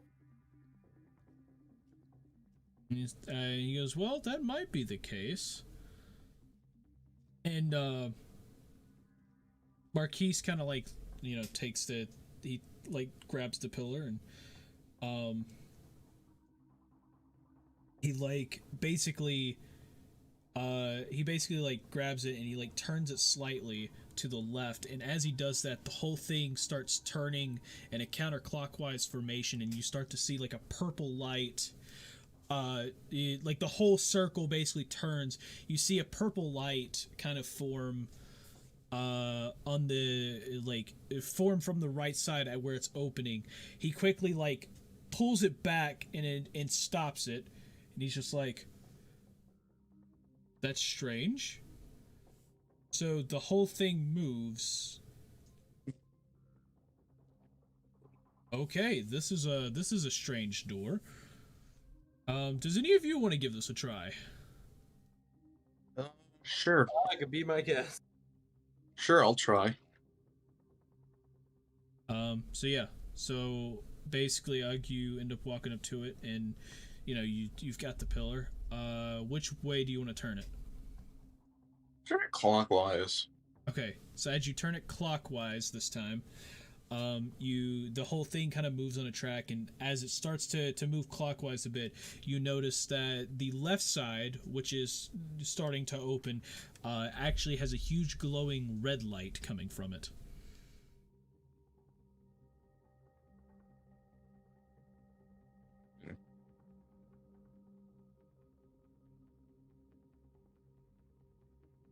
Do you continue with this? It is still turning. I think I want to continue with this, just to see, because I've got this. Okay. So, as you continue to do it, what happens is it basically keeps turning and turning, and the door lines up with the wall at a 90-degree angle. It stops. You hear what sounds to be some type of lock mechanism happen, and the light in the door disappears, but the red glowing light still remains. You basically just see a wall there, but it leads a little hallway to the left, where the red glowing light is. Well, I guess that's where it wants us to go. So it was either red or purple, and we chose red. So that. Which I guess refers to the fire rune. I don't know. I'm gonna say this is probably gonna mark that almost dying down to 0 immediately. Yeah, make sure you got that flip book there, rather. That. Yeah. So who wants to go first? Is the hallway dark, Johnny? Yes, the hallway itself is dark, but you just see a glowing light at the end of it. It's not a long hallway though. Okay. I just wanna, I guess, start slowly heading through the door and stuff. Yep. So as y'all make your way, as y'all start making your way up and everything, Marquise kind of like follows behind, and as you make it to the little doorway that leads into the hallway at the very start, you hear a thud as you whip around and you see Marquise. There's this like this weird like light blue shield kind of like keeping him outside, and he's just like, and he kind of like, it's almost like an invisible wall or something, that, or some type of wall, magical wall that like he keeps hitting, and he's like, well, it seems this is as far as I can go. There's some type of magical barrier around this place that does not allow my kind in. That is unfortunate. He's like, y'all can continue. I probably need to be going anyways. Good luck. Hopefully you can find your friends. And if you need me, well, ask around. Someone might have seen me. Well, see ya, and safe travels, Marquise. Safe travels, friend.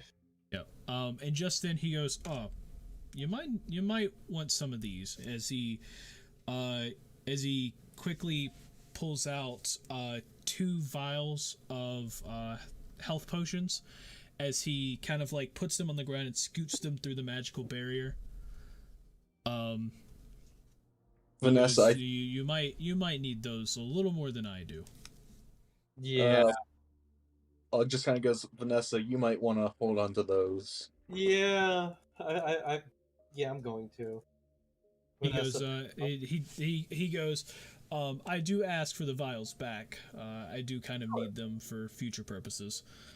Of course. So, Do we have any, like, empty vials or no? Just out of curiosity.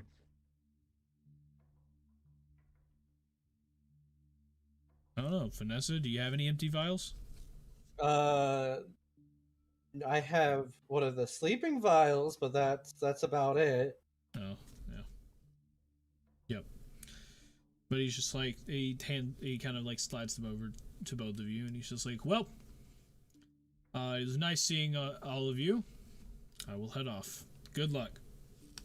As he, starts to walk away.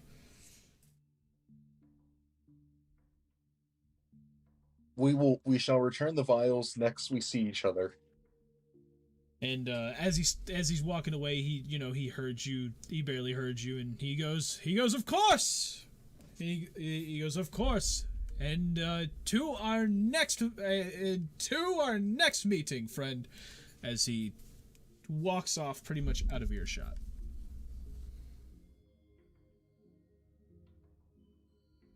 So is that just gonna be a normal potion of healing? Yeah. I'll just add 2. So. Yep. 2 normal potions of healing.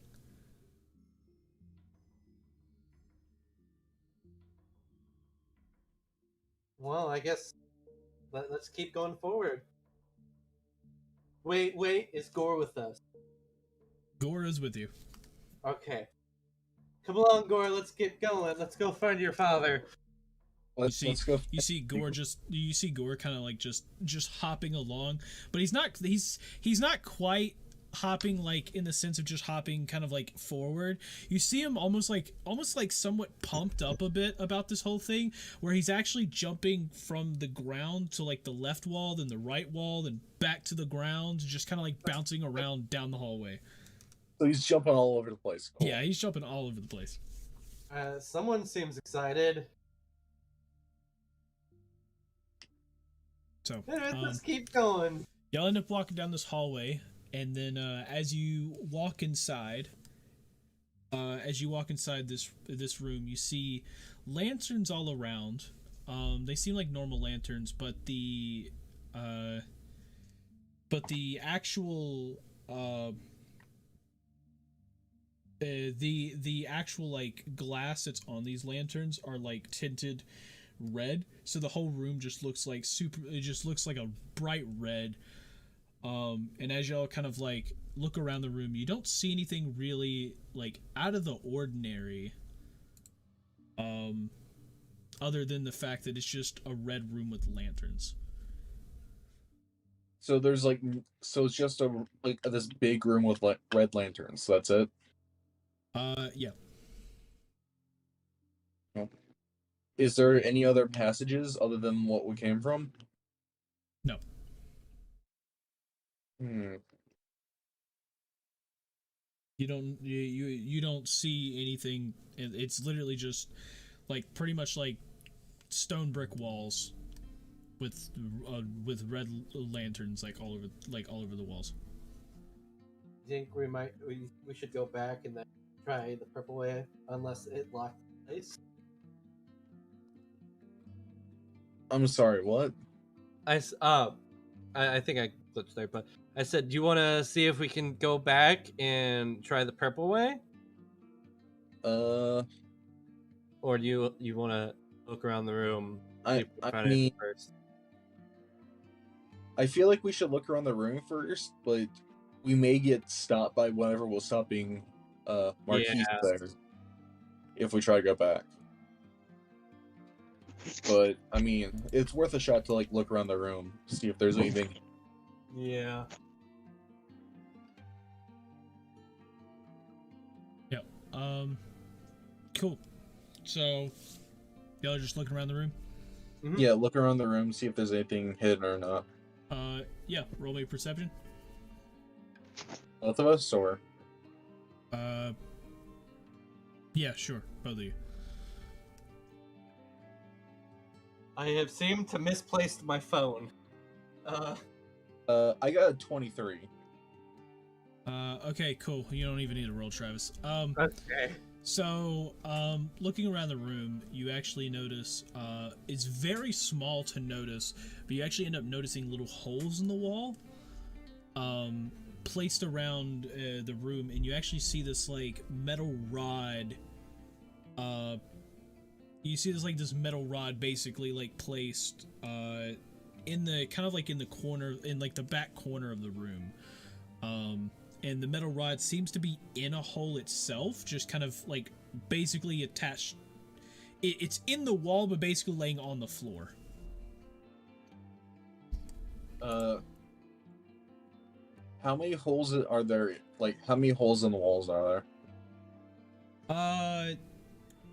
I'd say probably 7 on each side. You notice them on all of them. They're about 5 feet apart. Yep. Yeah. Wait a minute. Actually, let me. Wait, no, they're about 10 feet. Wait a minute.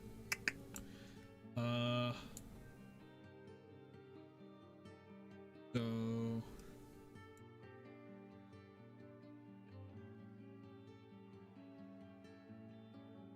God, math's not working for me.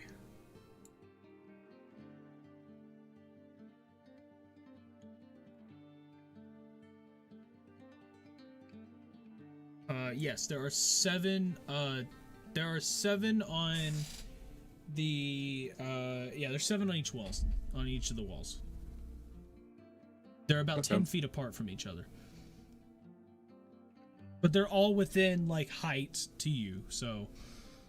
Basically, you could reach up and, you know, touch them or something. Ug's gonna, like, grab the metal rod and ask Vanessa, and he kind of, like, looks over at Vanessa. It's like, hey, Vanessa, do you think you could look into these, into the holes, or? I can give it a shot. I can give it a shot, because dark vision. So, yeah, I can give it a shot. I'm gonna look into one of the holes, I guess. Okay. Where in the room are you trying to be? Far side away from him? A hole next to him? A hole next to him. Okay. So, you go over here. So you go over there and look. Anything specific you're trying to do other than investigate? No, just investigate, figure out what's in the hole with dark vision. Okay, so yeah, I mean, you try to look in the hole. You don't see anything. It's pitch black in there. But Vanessa's got dark. Yeah, no, dark vision doesn't it doesn't change pitch black. Oh, does it not? No. Pitch black is pitch black. Yeah. You go pull up her thing. Yeah, it's I You have- remember talking to Tim about this because I literally put it on his character when he was dim guesting. light within 6 feet in front of you as if it was bright light, and in darkness as if it were dim light. You can discern color in darkness, only shades of gray. Yeah, there's okay. So technically you can't see, but there's you don't see anything in there. Yeah, it's pitch black. Yeah. Yeah. I just chalked it up to the fact that it's magical darkness, and dark vision doesn't go through magical darkness. I'm just gonna say for the fact it's literally pitch black, literally. Yeah. Yeah, and you know, like even because you can only discern shades of gray or whatever, like with that, dude. At this point, it's just black. There's You no don't color. Yeah, you don't Just see anything. Well, it's just like there's nothing in there that I can see. Cool. I'm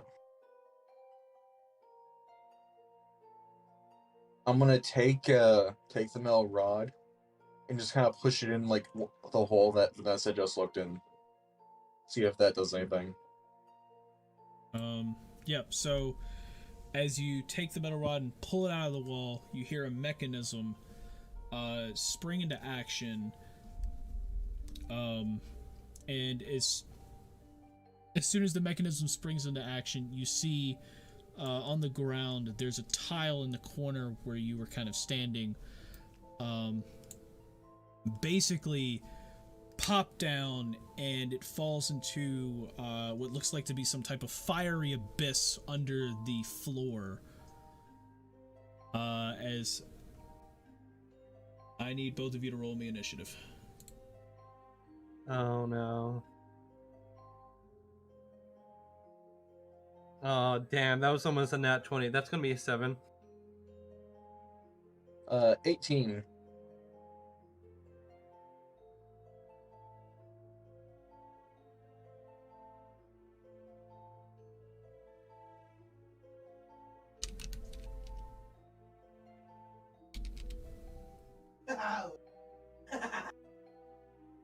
Who's maniacally laughing? Who's maniacally laughing? I'm the one that's creating the scenario. No, I heard like someone like laugh in the background of someone's mic. Yeah, I know. I was asking. I'm the one creating the scenario. Why are they maniacally laughing? I'm the one supposed to have fun with this.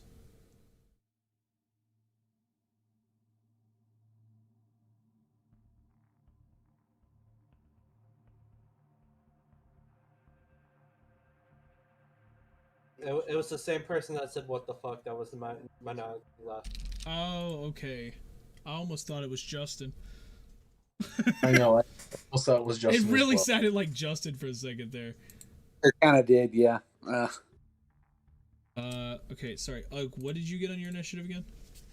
18. 18. Okay, nice. I know. Yeah. Let's go ahead and do these.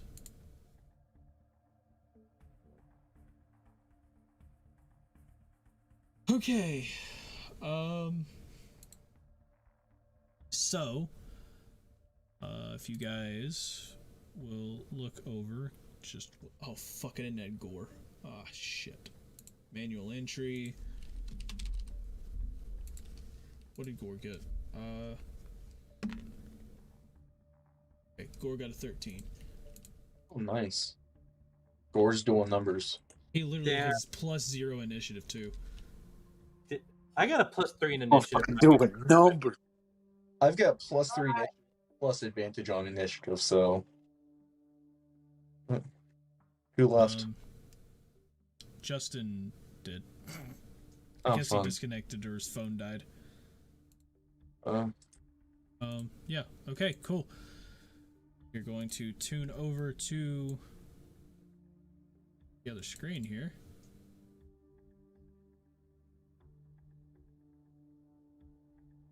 Okay, so connected. Oops.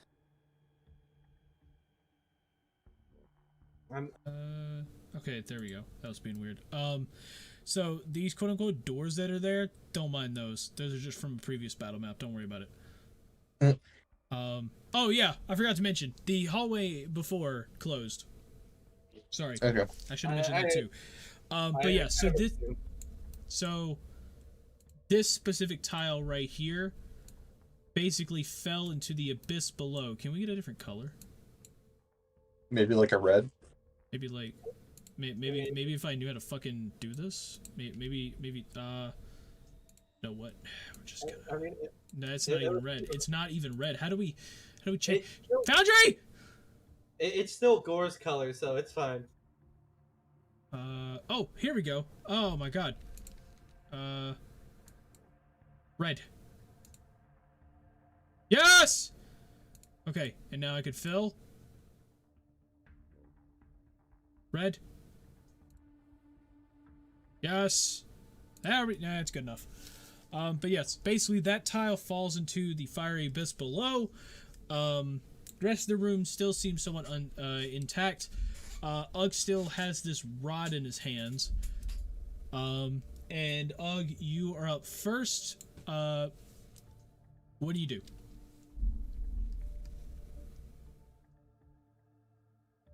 Ugg's going to try and poke the rod into move over, I guess. Okay. Yeah, there's one right here where Vanessa is, and then there's another one right here as well. Yeah, moving to the. I'll move there in front of that, and then put the rod in that one. Yeah. You put it in there. By the way, putting the rod in a hole and taking it out will be free actions, just so you know. It'll be one free action. Unless you want to use like a main action for it, then you can. But yeah, so basically you go over, you shove it into the hole, and you see another tile pop off in the opposite corner over here. And as you do that, you also notice the roof kind of like opens up a bit, and it reveals basically the same room you're in but taller at this point, and you see a cage of some sort being lowered down, like it's starting to be lowered down, but you can't see inside the cage.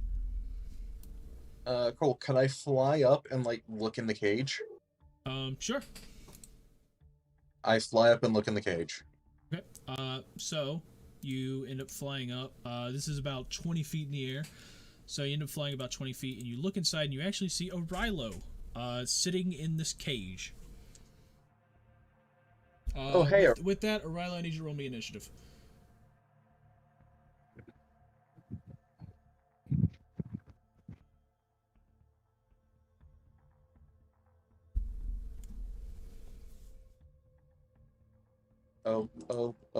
Orilo. Okay, there's 9. Okay. So got a 9 initiative. Okay, cool.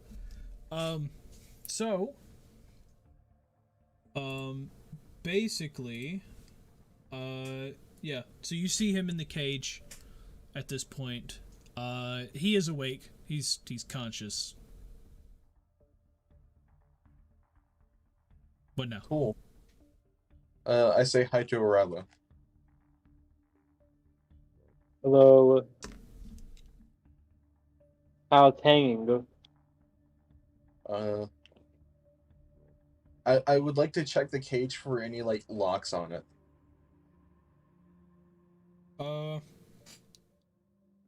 So you go around. You don't see any locks or anything. It's like it basically just looks like all of these metal bars and stuff are just welded shut.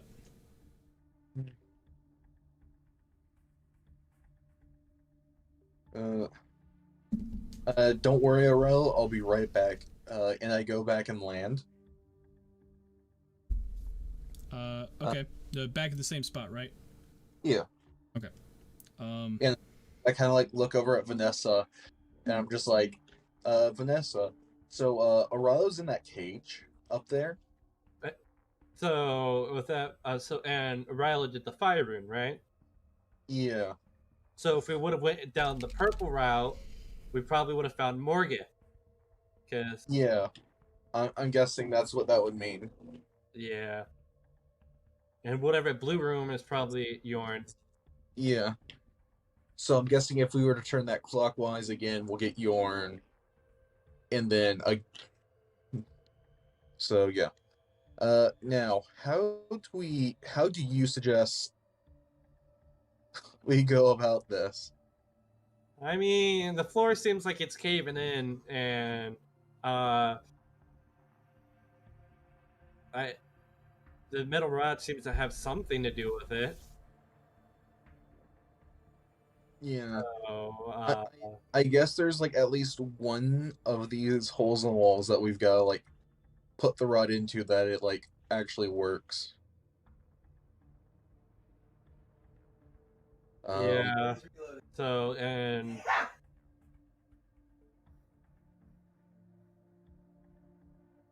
Uh, yeah. Anyways, yeah, and probably because it's a fiery abyss, they're probably if we get it wrong, we're gonna have to definitely say bye to our Rilo or us. So, yeah, Joke's on you, I can fly. I can't. Yeah, Neither can Gore. As y'all are talking, you see 3 more tiles bust out of the floor. Oh. This seems to be. I would like to walk over to the next one and put the rod in. Okay. You're gonna be using your main action for this. Okay. So you walk over, put in the rod. You see the cage stop. However, you see another 5 tiles pop out randomly out of the floor. Oh, fun. And also, even though the cage itself, like the chain doesn't come down, you notice the actual roof itself come down just slightly. Well, this is fun. Cool. I guess I end my turn. Okay. Moving on. Okay.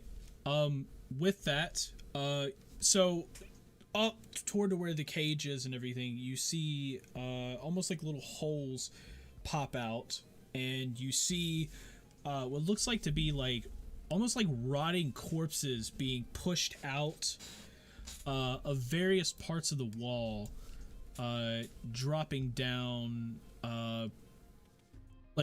corpses pretty much everywhere. And after a moment or two, after a moment or two of seeing this, both of you realize that these aren't just normal corpses. These happen to be moving. And so you end up getting about 4 of them here hopping in. Basically on each side. Oh, fun. Upon seeing this happen, Vanessa's just like, okay, you deal with the metal rod. I'll deal. Me and Gore will deal with the corpse. Okay. Just be careful of the floor. Yeah, that's why I want you to deal with the metal rod so that you can fly in case it drops out beneath your.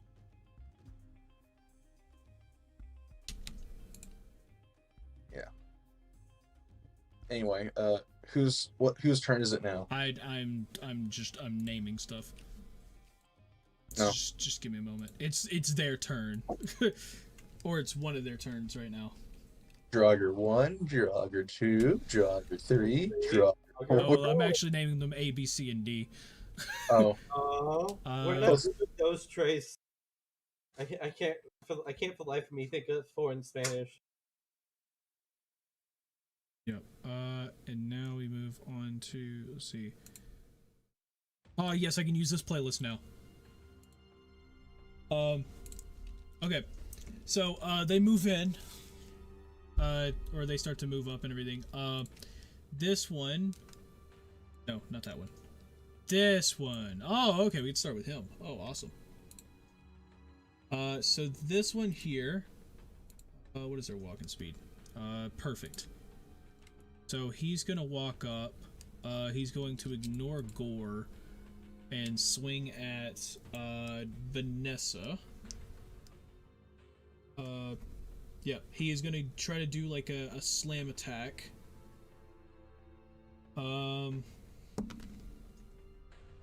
He gets a 5, so that is a miss. This bottom one down here slowly walks up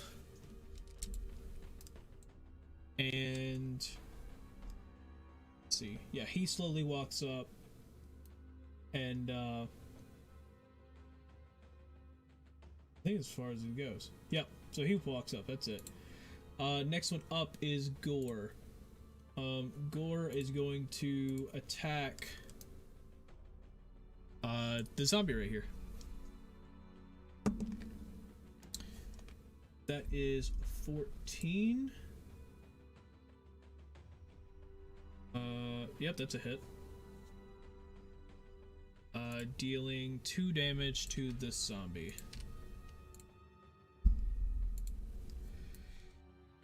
This side one here comes up. He walks, you know, in Ugg's direction.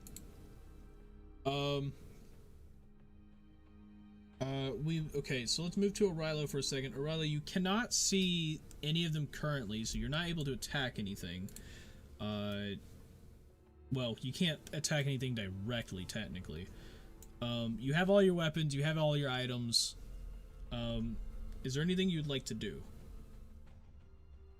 Okay. I don't think there's anything you really can do, but still want to give the option. I guess I want to just kick my cage. Okay. You give the cage, you know, like a really good kick, and as you do that, there's like this like magical barrier that like shocks you almost, actually like sending you back in the cage just like a foot or two. Ow. Shoot. Yeah, it's enough to like hurt you a bit, but it's not enough to like damage you. So, cool. I think we're just gonna move on to Vanessa with that, as he now knows about the magical barrier. So, Vanessa. I'm gonna whack him with my trusty mace. Okay. That's gonna be a dirty 20 to hit. Okay, yeah, that's a hit. Dealing 6 damage. Okay, nice. Is that all?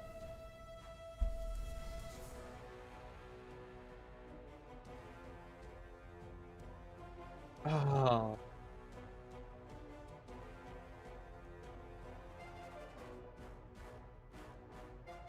Yeah, I'm gonna like to end my turn. Okay. I don't think I can do much besides walk and deal with the metal rod. Yeah. Okay. So you're just gonna end your turn there?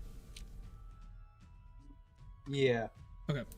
So as that happened, as you end your turn, you start noticing a few extra tiles around the room kind of bust out of the ground. So they, they fall into the fiery abyss below. As we move on to this zombie. So this one kind of walks up, kind of ignoring Vanessa, going straight for Ugg.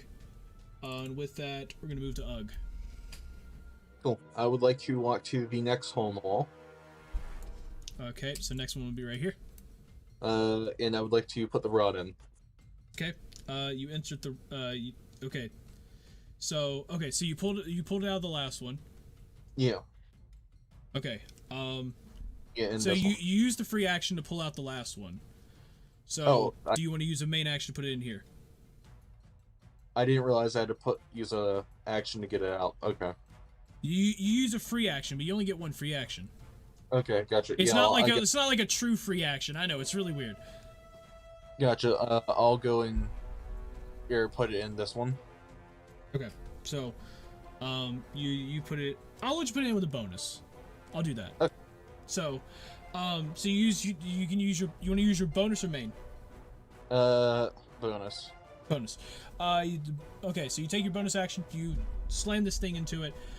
As it happens, you see the cage is when you pull it out of the previous one, the cage starts moving again. And as you do this, the cage stops, but you notice that whoops, wrong thing. You notice that more tiles pop out of the ground, falling off into the fiery abyss below. Fun. I would like to use my main action to pull it out then. Okay. And as you do that, you see the cage start to fall, start to fall again. I would like to walk over to the next one. Next hole in the wall. Okay. And I would like to fly up like 10 feet. Just so I'm like out of range of attacks. Yep, cool. And that's my turn. Cool. With that, we're gonna have this zombie over here again. This one is going to attack Vanessa, trying to go for a nice slam attack. Gets 19. Does that Damn, that's a hit. Yeah, that's a hit. Dealing 4 damage.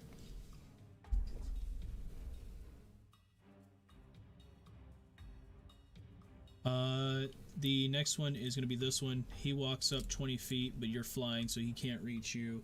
I'm just going to ahead and move this one. This one can't reach you either. Gore is going to attack the one beside you. That is an 8, which is a hit. Dealing another 2 damage.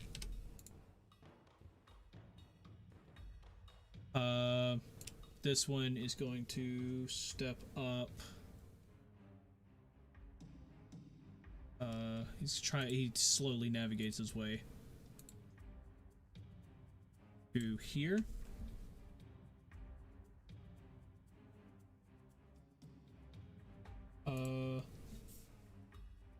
Okay, on to Arilo. Do you want to attempt to do anything?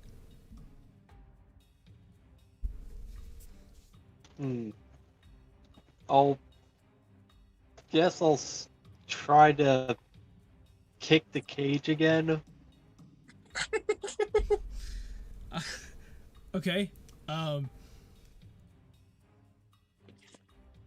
Just a regular kick? A really hard kick.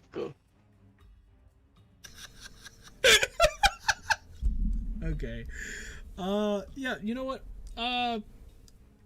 Roll me a strength check.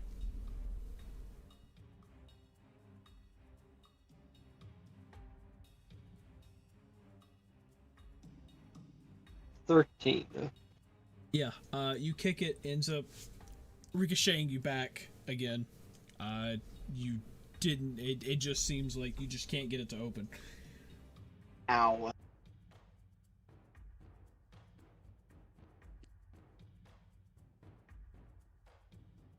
That's it. Okay. Vanessa. Yes. So,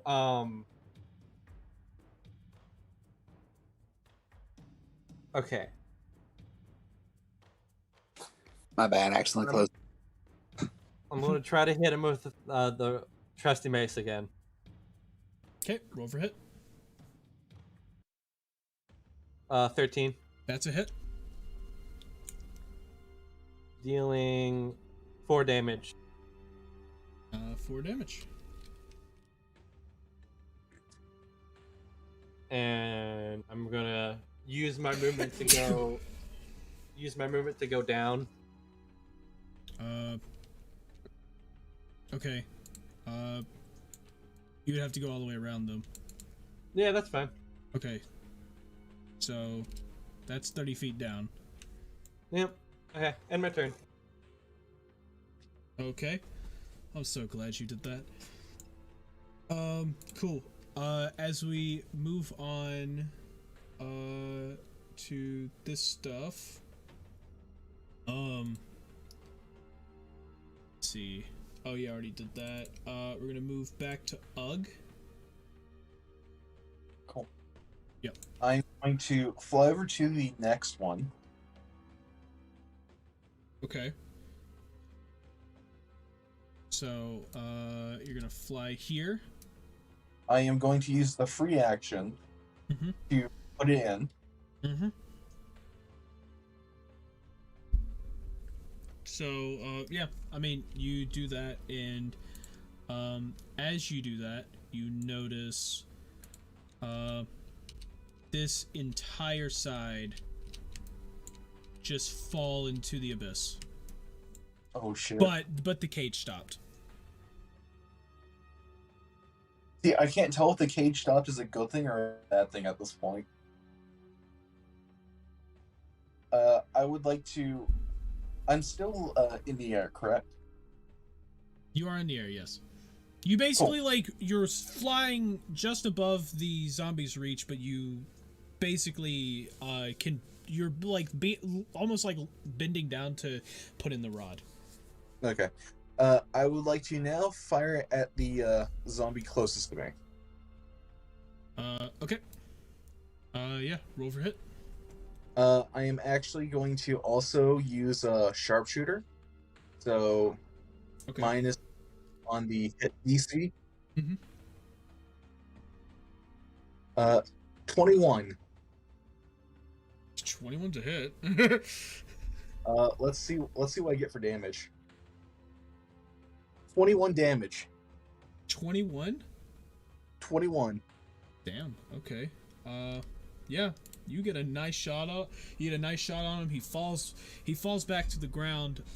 You notice that he's still alive. But yeah, he basically gets himself back up though in that moment, but you could see that was a hefty shot. I'm going to use Horde Breaker and Sharpshooter on the one right next to him. Okay.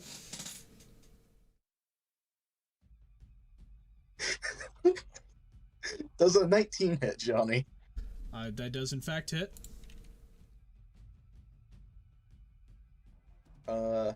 16. 16 on this guy.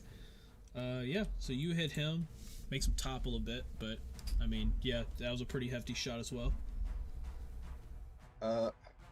That is my turn. Okay.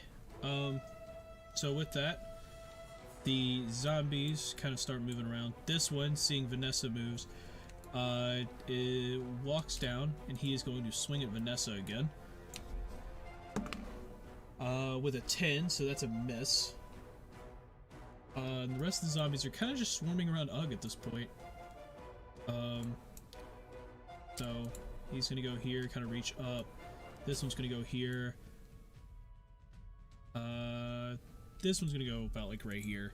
And they're kind of like swarming, trying to get to Ugg here. Gore is going to move behind the zombie here and attack. Let's see. He gets an 11, so that's a hit. Dealing 2 damage again.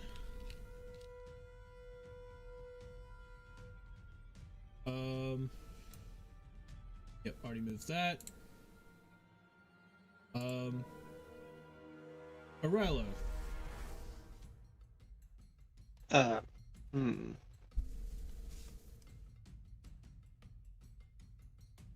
Like, check around to see if I can a way out of the cage.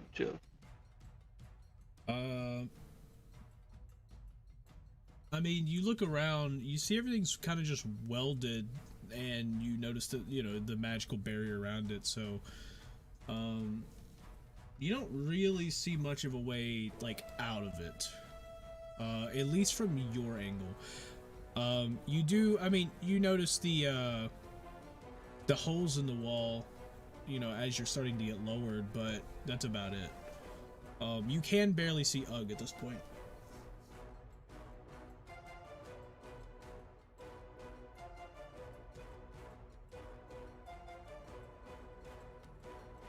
Well, I guess I'll end my turn. Okay. Vanessa. Yes, I would like to. I want to say move. No.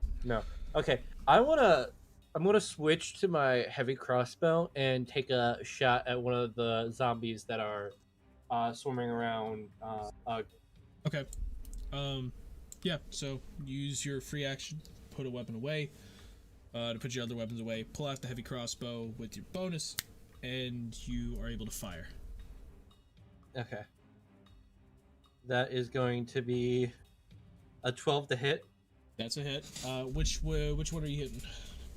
The closest one to me. Okay, so this to make it cool. easier. Yeah. And that's gonna deal 6 damage. 6 damage to this one. Okay.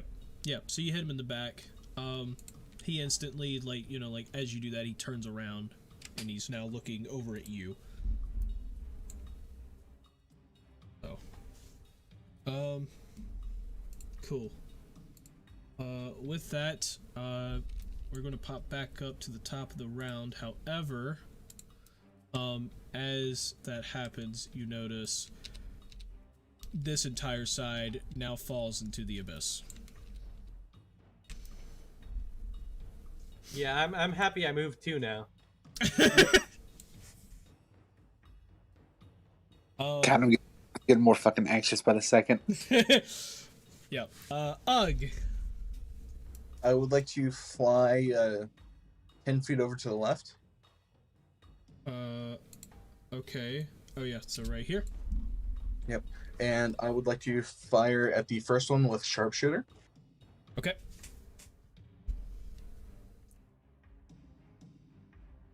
Does a dirty 20 hit? Yeah, that hits. 20 damage. Okay. Yeah, so you end up hitting it, another hefty shot. You send it to the ground. I need to roll here. Let's see. God, you said 20 damage? 20 damage. I don't think there's any saving that, Johnny. No, it's literally... Wait, let me read this. I think that's a DC of 30 that it's got to get, Johnny. I don't think it's getting a DC of 30.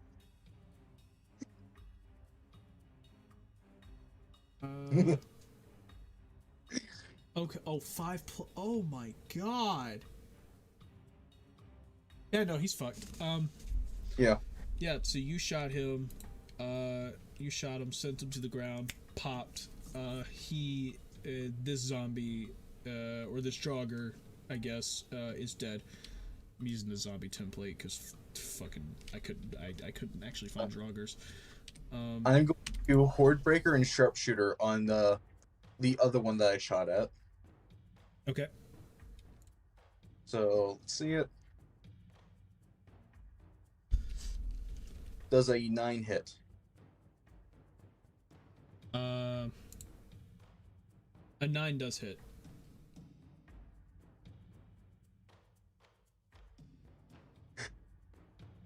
Oh gosh. 19 damage. Cool. Add another death to the market. Yeah, so that's dead. Oh man, Sharpshooter's fun. Yeah.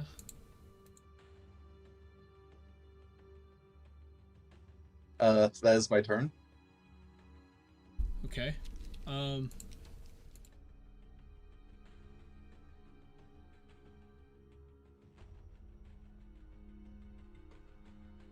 So As you end your turn, you notice that the tiles under both of those pop out, along with this entire bottom row and the next row.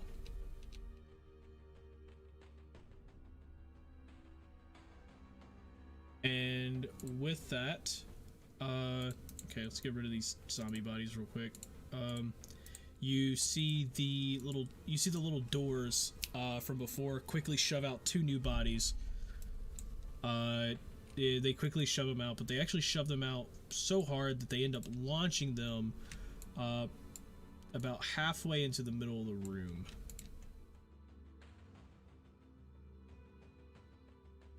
Gotcha. Oh wait, that was not the one I need to move. I need to move this one. But yeah, they end up going out in the middle of the room. Let's see.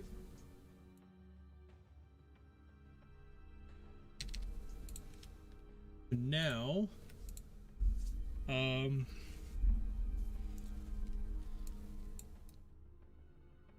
that goes there, right? There. I think it's there. Fuck it.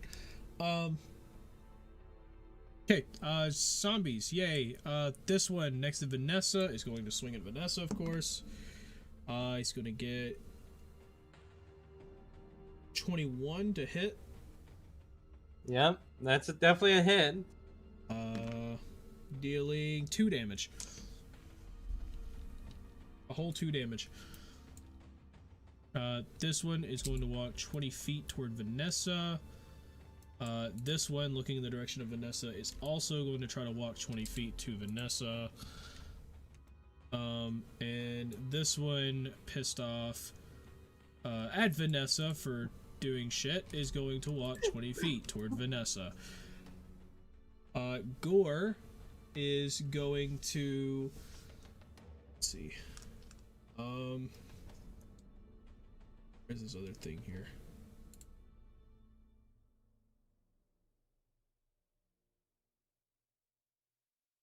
So Gore is going to use his action to grapple this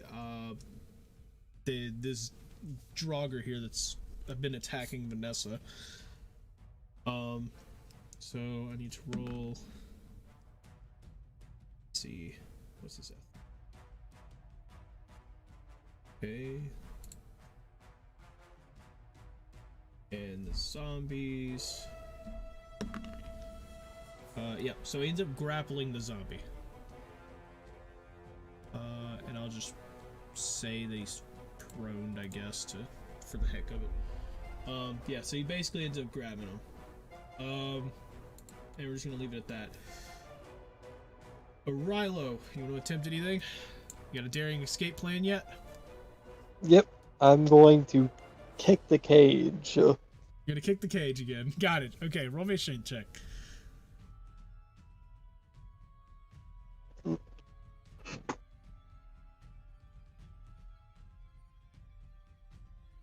I got a 6.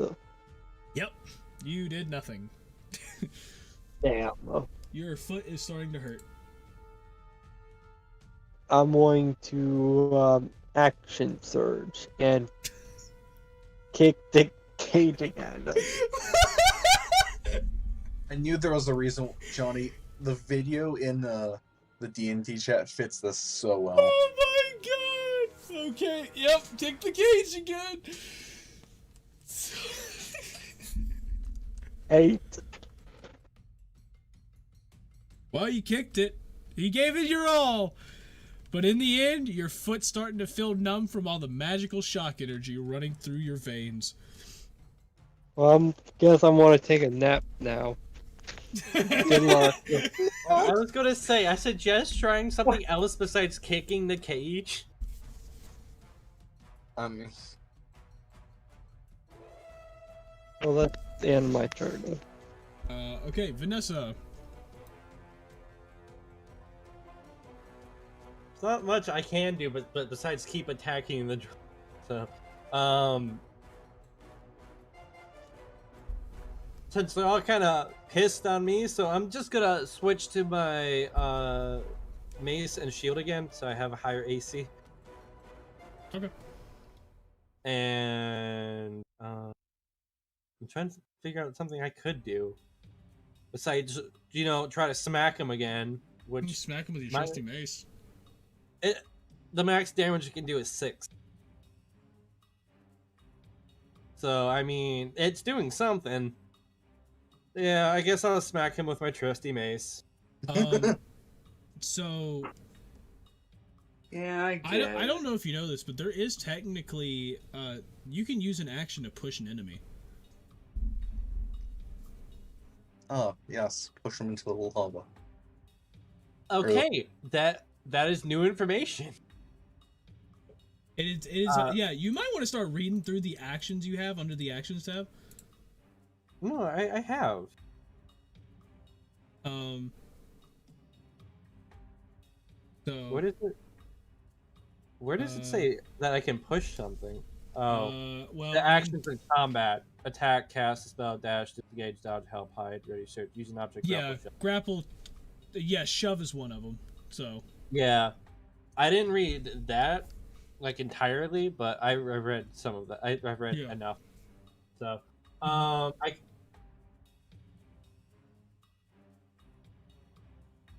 there's not much. Okay, you know what? I'm gonna move back 5 feet. Like down? Yeah, down. Okay. So, like, if he breaks out of Gore's things and moves down one, I could just shove him into the lava. Or Fiery Abyss, sorry. Fiery Abyss, thank you. Thank you for not calling it lava. Yeah, my mind switched to lava, but I'm like, no, it's a Fiery Abyss. It's a Fiery Abyss? I'd like to end my turn. Okay. With you ending your turn, more tiles erupt. But this time, it is not just tiles erupting to erupt. They actually fall out from under them and create what looks to be a square, just the same size as the cage. Oh, fun. Yeah, it's a pretty big cage. It's a big cage. So, I probably should have mentioned that earlier. It is a big cage. Yeah, so all of that happens. All of these, all of these zombies kind of just fall down into the abyss. So, that's the fun part.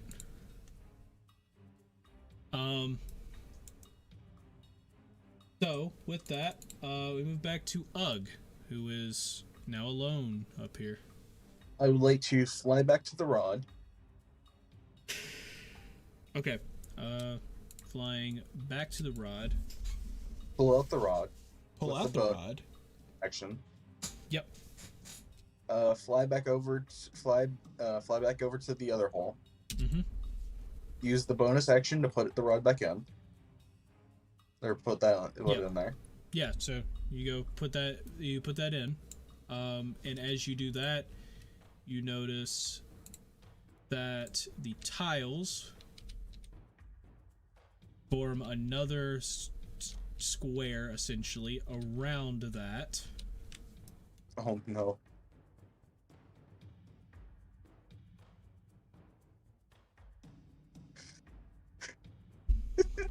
I just want to say, you better have a plan, Ugg. I do. It's called I Can Fly.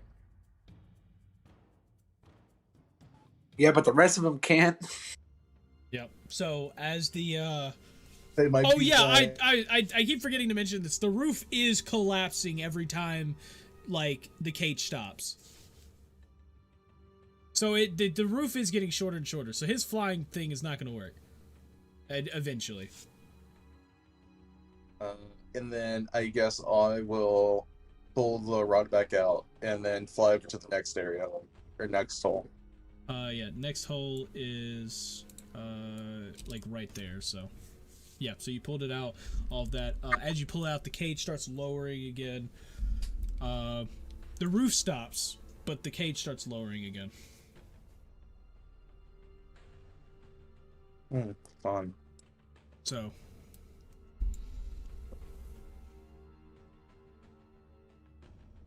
That's my turn. okay. And I just kind of like look over at Vanessa, just like, do you have any bright ideas? As you say that, 3 more zombies get pushed out of the walls, or 3 more draugrs get pushed out of the walls. They slap down, they slap down and everything, and as this happens, you actually see that, out of this 4th side over here, you see, a stone of some kind, like a huge, like a huge, like 5-foot stone come out, and it almost looks like there's some type of like writing on it, but you can't read it from your distance.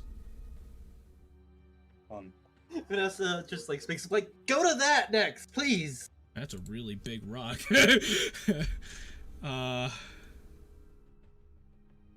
Sure, that's gonna be our rock.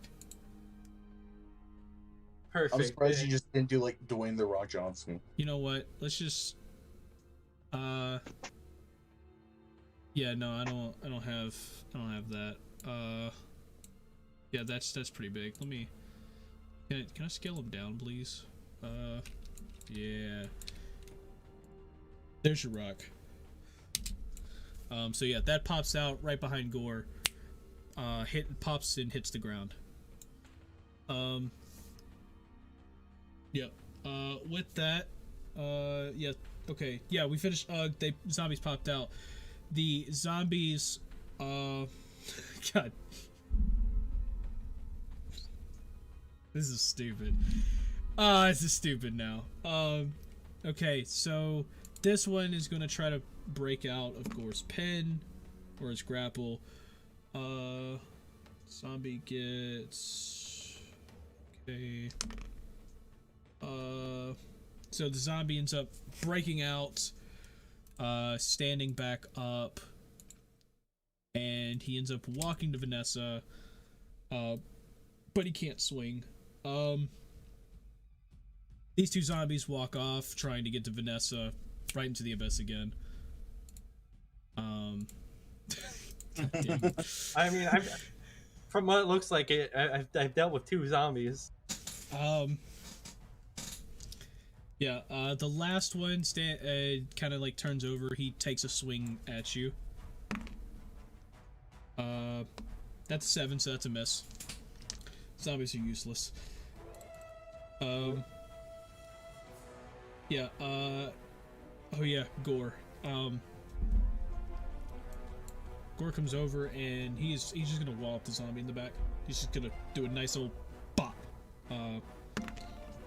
That's a hit, dealing 2 damage to the upper zombie there. With that, we move to Arilo. Arilo, your cage is starting to near. You can actually see Vanessa's head at this point. You are probably 15-20 feet above the pit.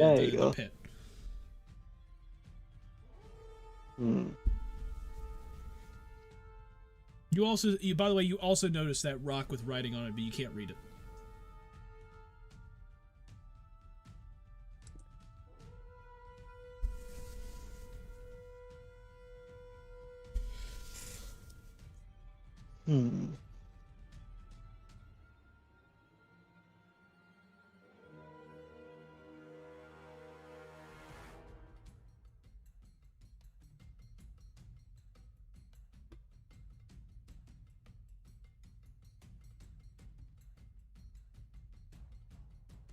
I don't know what to do. I guess I'll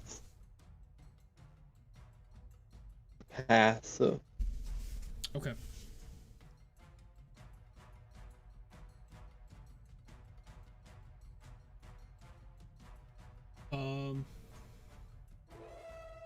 So Vanessa, on to you.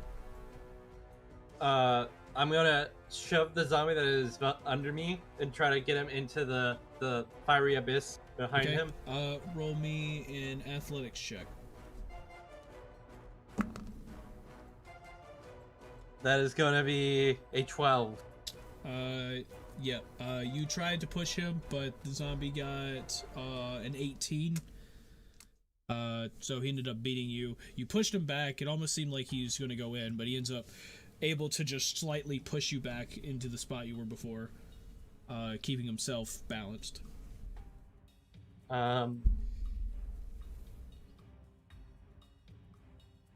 Okay. So, with that being said, I'm going to try to going around both the zombie and Gore to the big rock. Okay, so here? Yeah. Okay. Am I able to look at it, or would that be considered now? That'd be another action. Okay. Vanessa just kind of looks up at the cage, like, goes, No, Orilo! That's another action. Oh. Okay. Yep, Never screw mind. you. That's another action. Okay, and my turn then. How far am I away from the rock? 60 feet. I would like to fly as close as I can. About 7. Okay. So 50 feet. You are probably, I'd say, roughly 10 feet in the air. Well, I don't know, 15, because you're trying to stay out of the zombie's range. You're still 15 feet in the air, 10 feet away, so 25 feet technically. Am I able to make anything out on the rock or no? Nope. You cannot read it. Okay. I guess since I'm here, I'm going to fire an arrow at one of the Draugrs. Yep. I'll fire it on right below Gore. Okay. And I'll even use a sharpshooter here. 11. That's a hit. 21 damage. I'm not even gonna roll. Johnny's just dumb. not even gonna roll on that. Yeah. So he dies. Actually, yeah. So as he dies, you see another tile from under him pop out. As he kind of just disappears there. That'll be my turn. Okay. Cool. Let's bring his ass back. He pops over. Vanessa quickly dodges out of the way as he appears right here next to Vanessa, on the edge. The other two pop up, walk off, and die instantly. And this one comes up. He topples over to the side. Because fuck you. He's a smart one. They know how to do simple stuff like that, but if it's like a huge pit, they just fall in it. Yeah, and he is going to swing at Vanessa, and so is the other one, because the other one did appear, and he's going to attack. So, first attack is 22. That's a hit.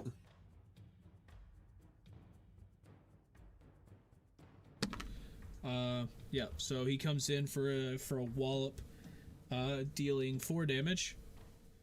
The second one is an 8, and that misses.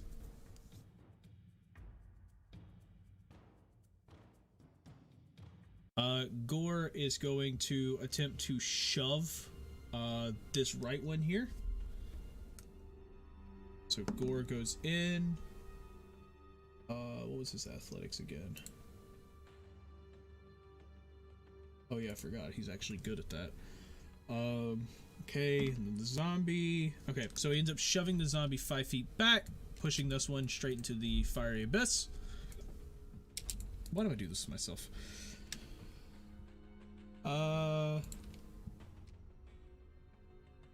And so,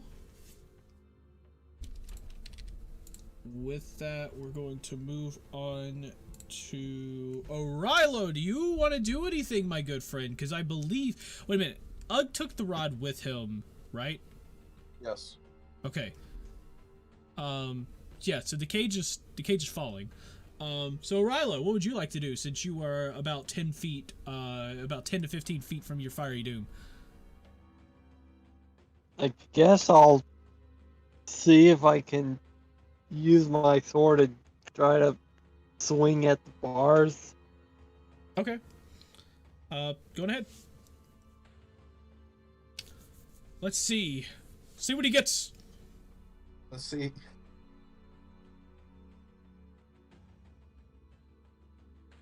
A 9.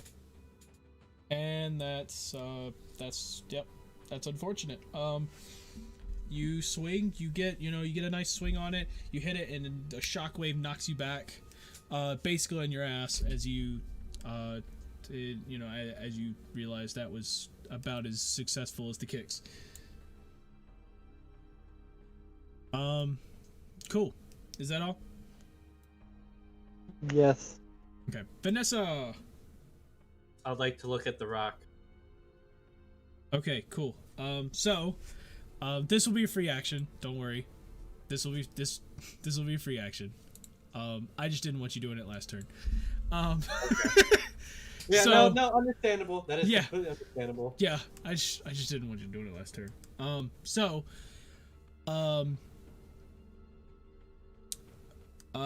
Basically you, like, the little rock, it's kind of hard to read it because it looks old and corroded, but after a moment or so, you make out the riddle or the, like, sentence there or whatever. It says, in order for all to survive, at least one must be sacrificed.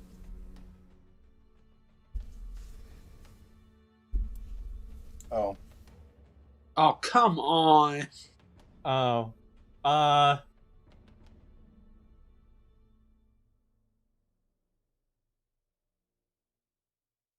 like to. That refers to one of us and not like an item as well, right?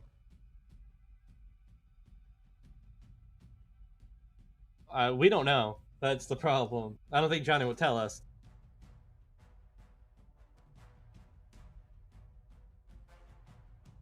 Okay. Johnny's just dead quiet. Yeah, I mean, this is your problem. Damn. Oh, Okay. God. I've got an image in my mind now, and I don't like it. I got an image in my mind now too, and it's not going to be a happy one. No, I don't like images. I think you and I both have the same mind, but mine's more like funny. Well, mine's because Vanessa's a lawful good. Self-sacrifice. Yeah. No, I was thinking Vanessa just Sparta kick Gore. Damn. Damn. No, I wouldn't do that. Yes. I mean, it would be funny, but Yeah, I don't. So Vanessa's gonna try to run for the pit. Is that okay? I would definitely think this through very carefully. I'm giving you all the time, man. Think Yeah. it through. Think this through. This turn. Say 6 seconds. These 6 seconds mean a lot.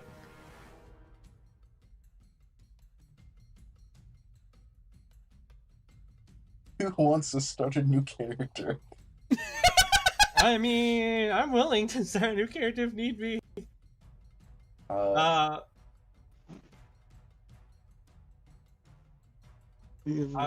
Okay, I would like to. Vanessa would like to throw her journal to Ugg. Okay. So you throw your journal. Ugg, do you choose to catch it? Yes, Ugg catches it. Okay, you catch the journal. And as Ugg catches it, kind of like looks back at Vanessa like, why are you throwing this? Don't do it, Vanessa. Because Vanessa hasn't like told like Ugg what the riddle is or what's on the rock. Yeah, Vanessa's just like, For all to survive, one must sacrifice himself, and I'm willing to do it.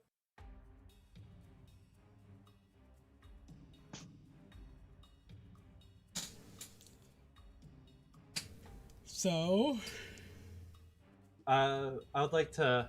Vanessa would like to jump into the pit. No, wait. so, which side are you trying to go through? I want to go through the zombie. If I want to go down, I'm taking that zombie with me. She's going to tackle the zombie into the pit with her. Okay. Yeah. Roll me a strength check for that. Is the zombie going to save Vanessa? Or athletics. My bad. Roll me athletics. Damn. So Yeah, I already wrote. Okay. Yeah, athletics usually gives you a little better. Damn, that was worse. My athletics was a 3. Thank God. Yeah, zombie beat you with a 12, so you did not tackle it. But the question is, do I still end up in the pit or no? No. Yeah, I don't think you do. You technically have your movement. don't do it. We could. You can think of something. I don't know. Really? You can think of something. I mean, you can think of something. Vanessa is like, what she sees, she's out of options. Besides metal rod into holes that she can't even reach anymore. And the floor is collapsing underneath her. And the rock is saying, for all to survive, someone must sacrifice themselves. Well, I mean, I guess This is the logical option for her. Well, I mean, I'm just gonna let Vanessa decide what Vanessa wants to decide. I've said my. Okay, I will allow Ugg to try to persuade Vanessa out of it. To give suspense. Ugg doesn't know what you're trying to do. I did say the riddle though. I'm like Vanessa's like Vanessa. I said the riddle. What Vanessa says that the riddle says the rock says. Oh. For all to survive, one must die. One must sacrifice himself, and I'm willing to do it. I said that a while back. Oh, I didn't hear you say that. You said that. Oh, yeah. Oh. So. Yeah, Ugg's going to try to persuade Vanessa to not jump in.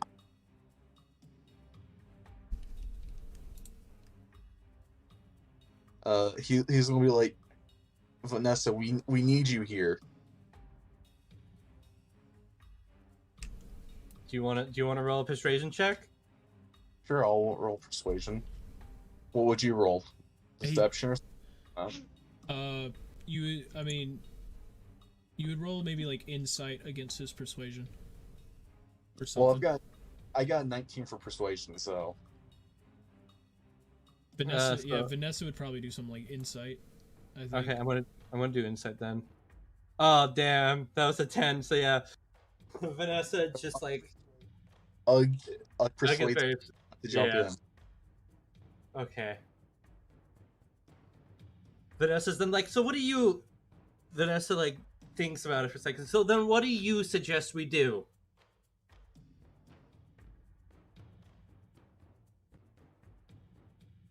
I don't know, but I don't think you sacrificing yourself is the best option here. Okay, in this time, the cage has dropped another 10 feet. He is literally 5 feet above the pit.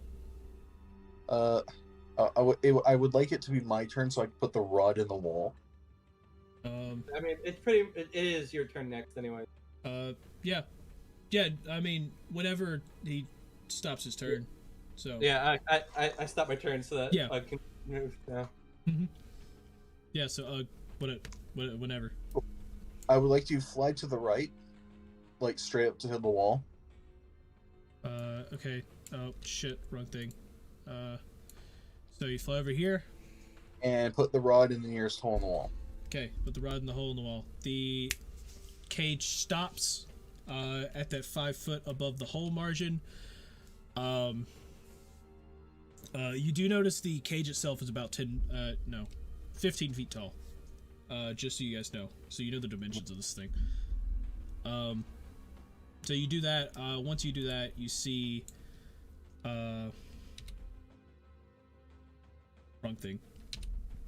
Some more tiles pop out of the ground, pop out, fall into the abyss.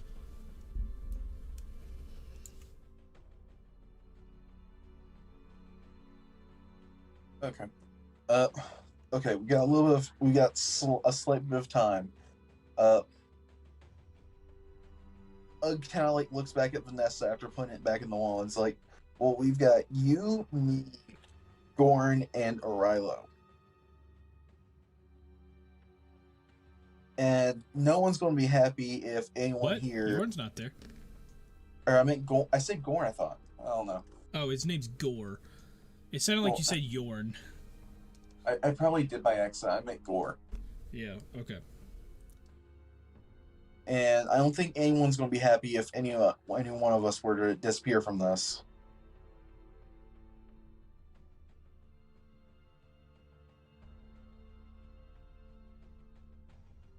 Vanessa? Yeah, no, Vanessa's just silent. She's thinking. Vanessa is just like, well, at least then maybe if I do sacrifice myself, at least then I'm maybe at, yeah.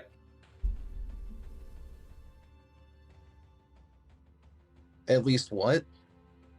At least I may be at peace.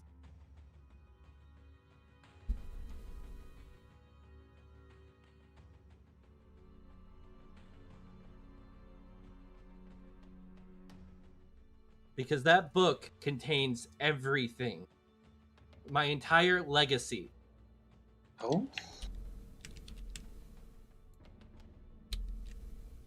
Oh, this is getting so fucking intense. And that's why I'm willing to leave it with you. So that I can leave a legacy.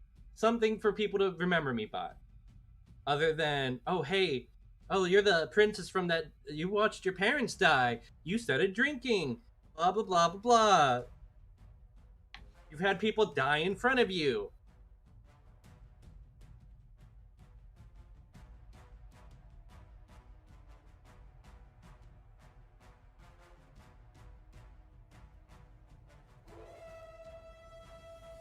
Does Ugg say anything about that?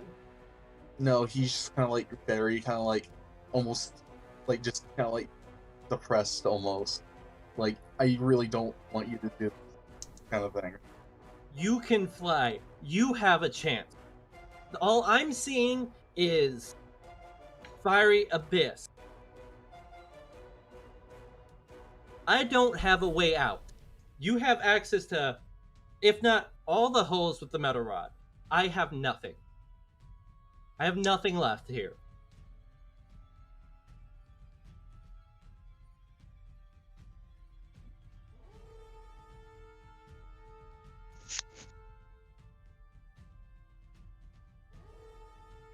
Ugg just kind of like, okay, I guess do what you feel is right. He ends his turn. With that, you see all of the zombies, all of the other 3 zombies pop out of the wall, fall straight into a fucking hole, because I don't feel like unhiding them. You know what? I'm just gonna delete them at this point. They literally can't spawn anymore. This one, on the other hand, is gonna swing at Vanessa, who's just standing there talking to Ugg. 10 to miss. Okay, continue on with your bullshit. Oh yeah, Gore.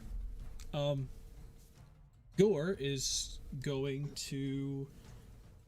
So, Gore is going to reach out toward the zombie and then quickly grapple Vanessa.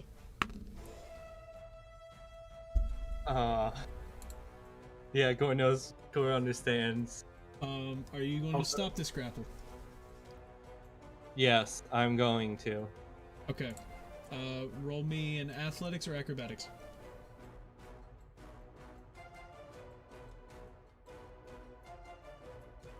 Okay.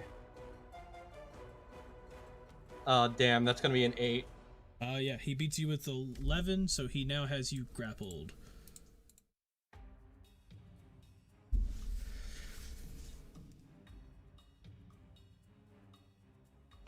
So with that, we move on. Rilo, you're in the cage, bro.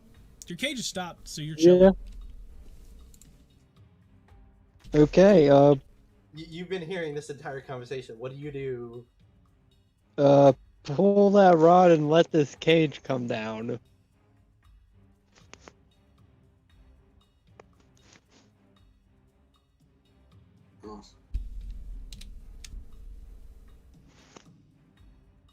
This is a very dark moment. Ugg just doesn't want to say anything at this point.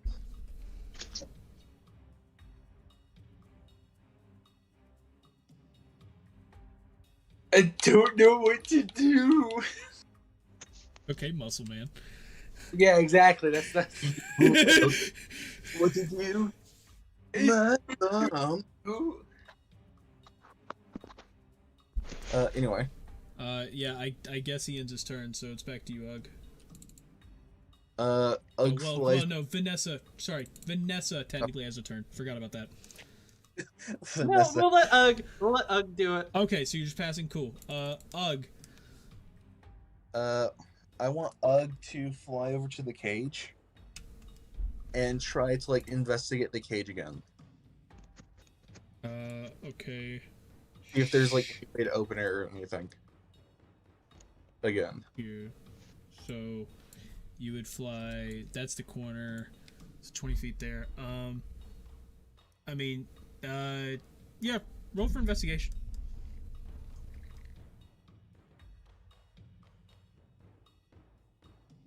Six. Yeah. No. Looks like a cage to you.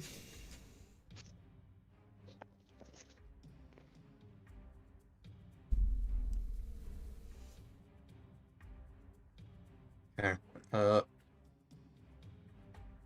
I'm going to end my turn. Okay. The zombie's going to attack Vanessa. He has advantage because she is grappled. That is a 15. Does that hit? No. Cool. Zombies suck. The rest of the zombies, once again, rotten corpses fall out of the wall. They seem to be alive. They fall straight into the fiery abyss. Blah blah. Continuing. Gore still has you held down. Not gonna worry about that. We're gonna move on to Arilo. Arilo, would you like to do anything? I guess I had my Betsy. You cannot do that. Oh, Magic barrier stops well, you as you attempt.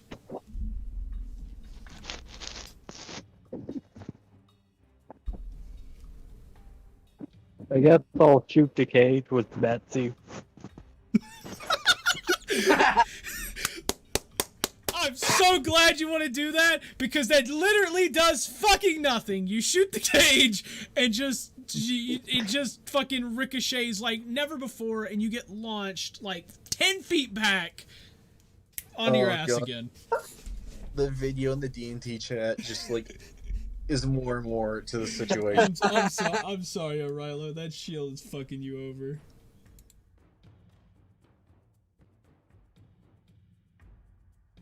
Okay, anything else, Arilo?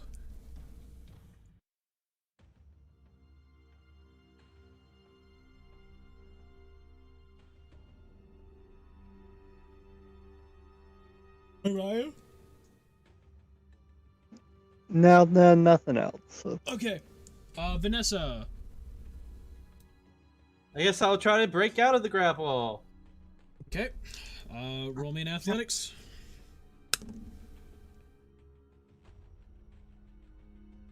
That is gonna be an 11. Gore beats you with a 16. And I would like to end my turn then. Ugh. Cool. Ugg's gonna like look at Gore and ask, and kind of like say to Gore, "Well, do you have any bright ideas?" And Gore, you see Gore kind of like make a little hand off the top of him and point toward the rod again. That's in the wall. What about the rod? And you see him point over to You see him point over to the cage Orilo's in. Well, yeah, I understand that when I put the rod in the wall, it sucks the cage. What about it? I mean, at that point, there's nothing else. He doesn't really respond to anything else.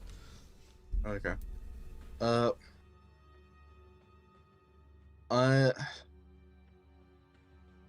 I guess The roof is getting pretty close as well, by the way. Roof is probably about, I'd say, 20 feet above you at this point. Okay, I would like to fly like diagonally 5 feet up. Okay. So that I'm above the platform? Yeah. Okay.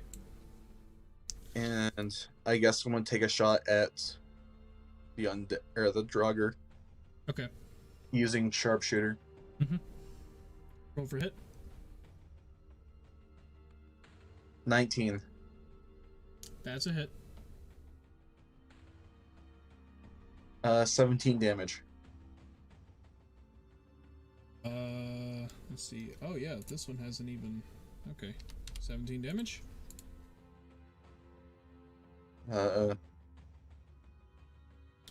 That's my turn, I guess.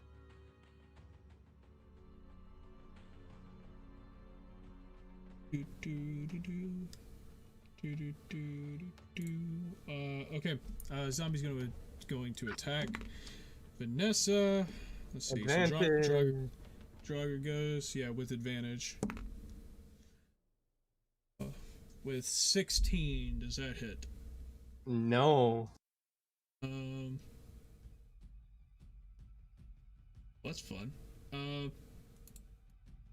Gore does nothing because you're still pinned. Orilo, do you want to do anything?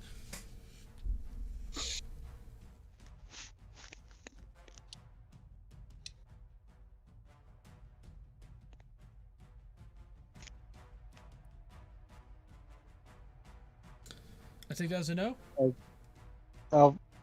Yeah, I'll pass. Okay.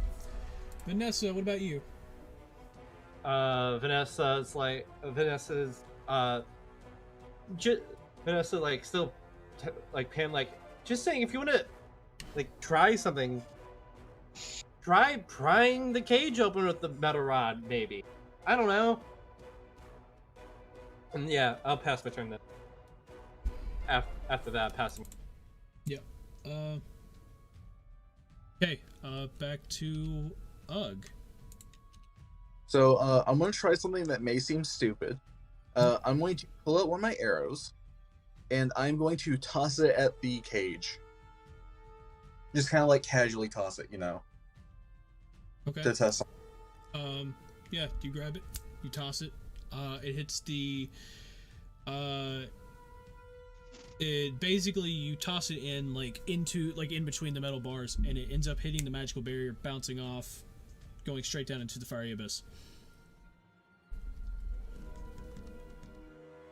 Oh god, I've got a stupid idea, and it might not work.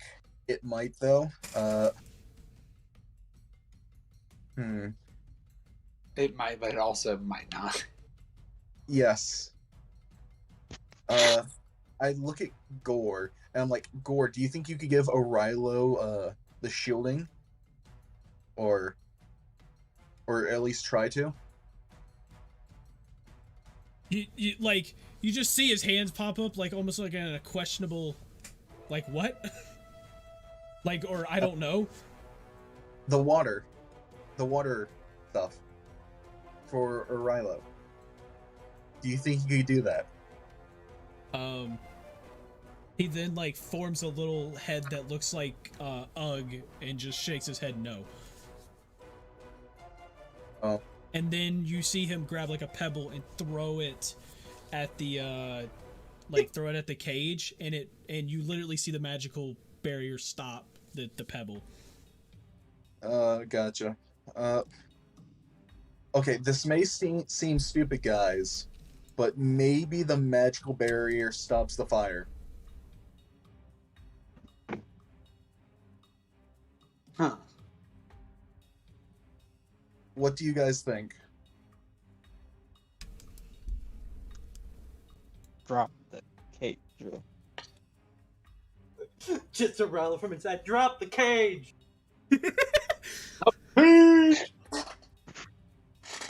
Vanessa, do you think the magical barrier would stop the fire? I mean, there's only one way to find out. Arilo, are you okay with this? Yes. Cool. I fly over to the rod. Okay, so you fly over to the rod. And I pull the rod out. And you pull the rod out. And I'm going to fly back over the platform. Yeah, just right here, or... Yeah, that'll be fun. Okay. And I'm going to be, like, ready in case I need to fly again. Cool. But that's okay, wait, are you currently flying or on the ground? I am on the ground now. Okay, but you're going to get ready for it. Okay. I'm getting ready to... Yeah. Okay, so, onto the zombie. The other ones come in, die. This one rolls a 14, he misses. Let's see. Gore still got Vanessa pinned there. So wish... the cage ends up, dropping in. Arilo, any last words?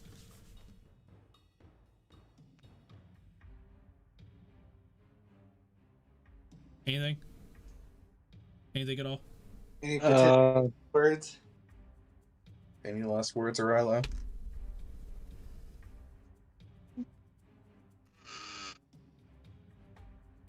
Butter just fucking dies. It's just the scene from the Terminator where he's got like his thumb sticking up. Oh my god, that would be cool. Any last words? You want to make this quick before they fall in? Oh,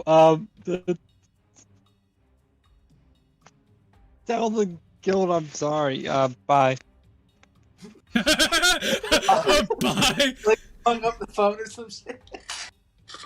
Yeah, and as the rest of the floor starts to collapse a bit, you have about this much land left as you see the cage get fully submerged in fire, and then silence. And as you sit there for a moment,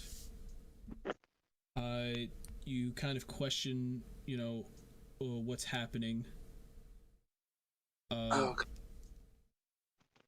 And you see Gore. Oh yeah, Gore shoves off the zombie because fuck the zombie at this point. You know what?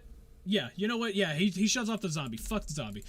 And he lets Vanessa up. He looks over the edge, and as he's looking over the edge, all you guys can see over the edge is just a fiery abyss. Ugg tries to console Vanessa.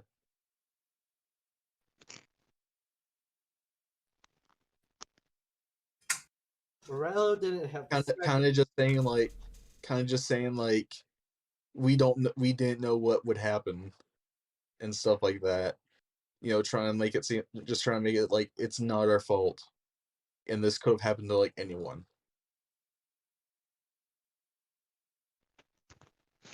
Let's just figure out what to do. And as as Vanessa finishes that thought, you see the fire from below dissipate. The floor from under you collapses. Y'all fall about 15 feet and basically land pretty much in a pitch black room. Then all of a sudden, lanterns around the room turning red, turns back on again, and you see the cage. The chain lifts up the bars around it.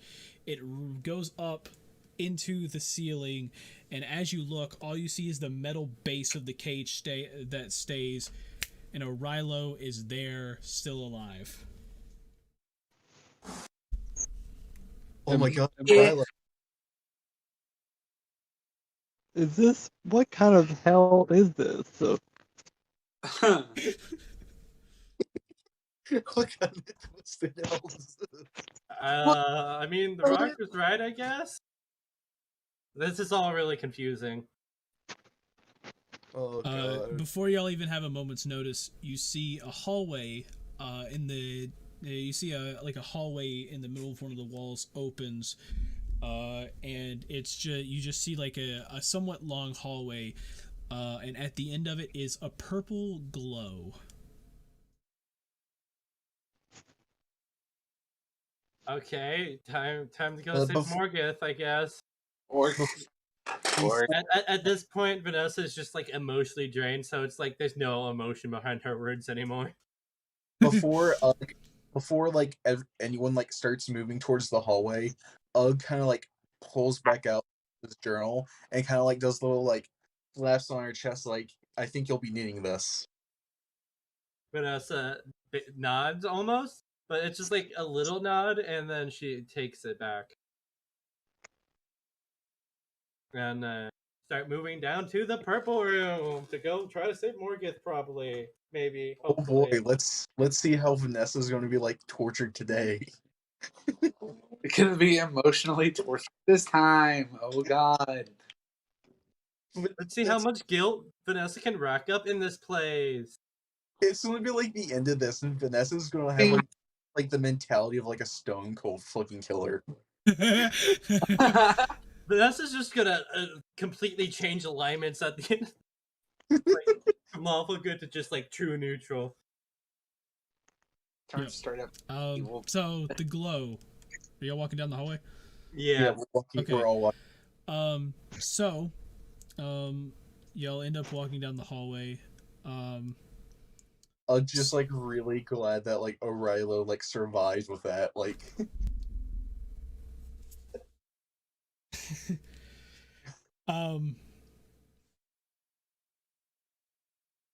Yep. So as you end up walking into the room, y'all end up let's see, both of you.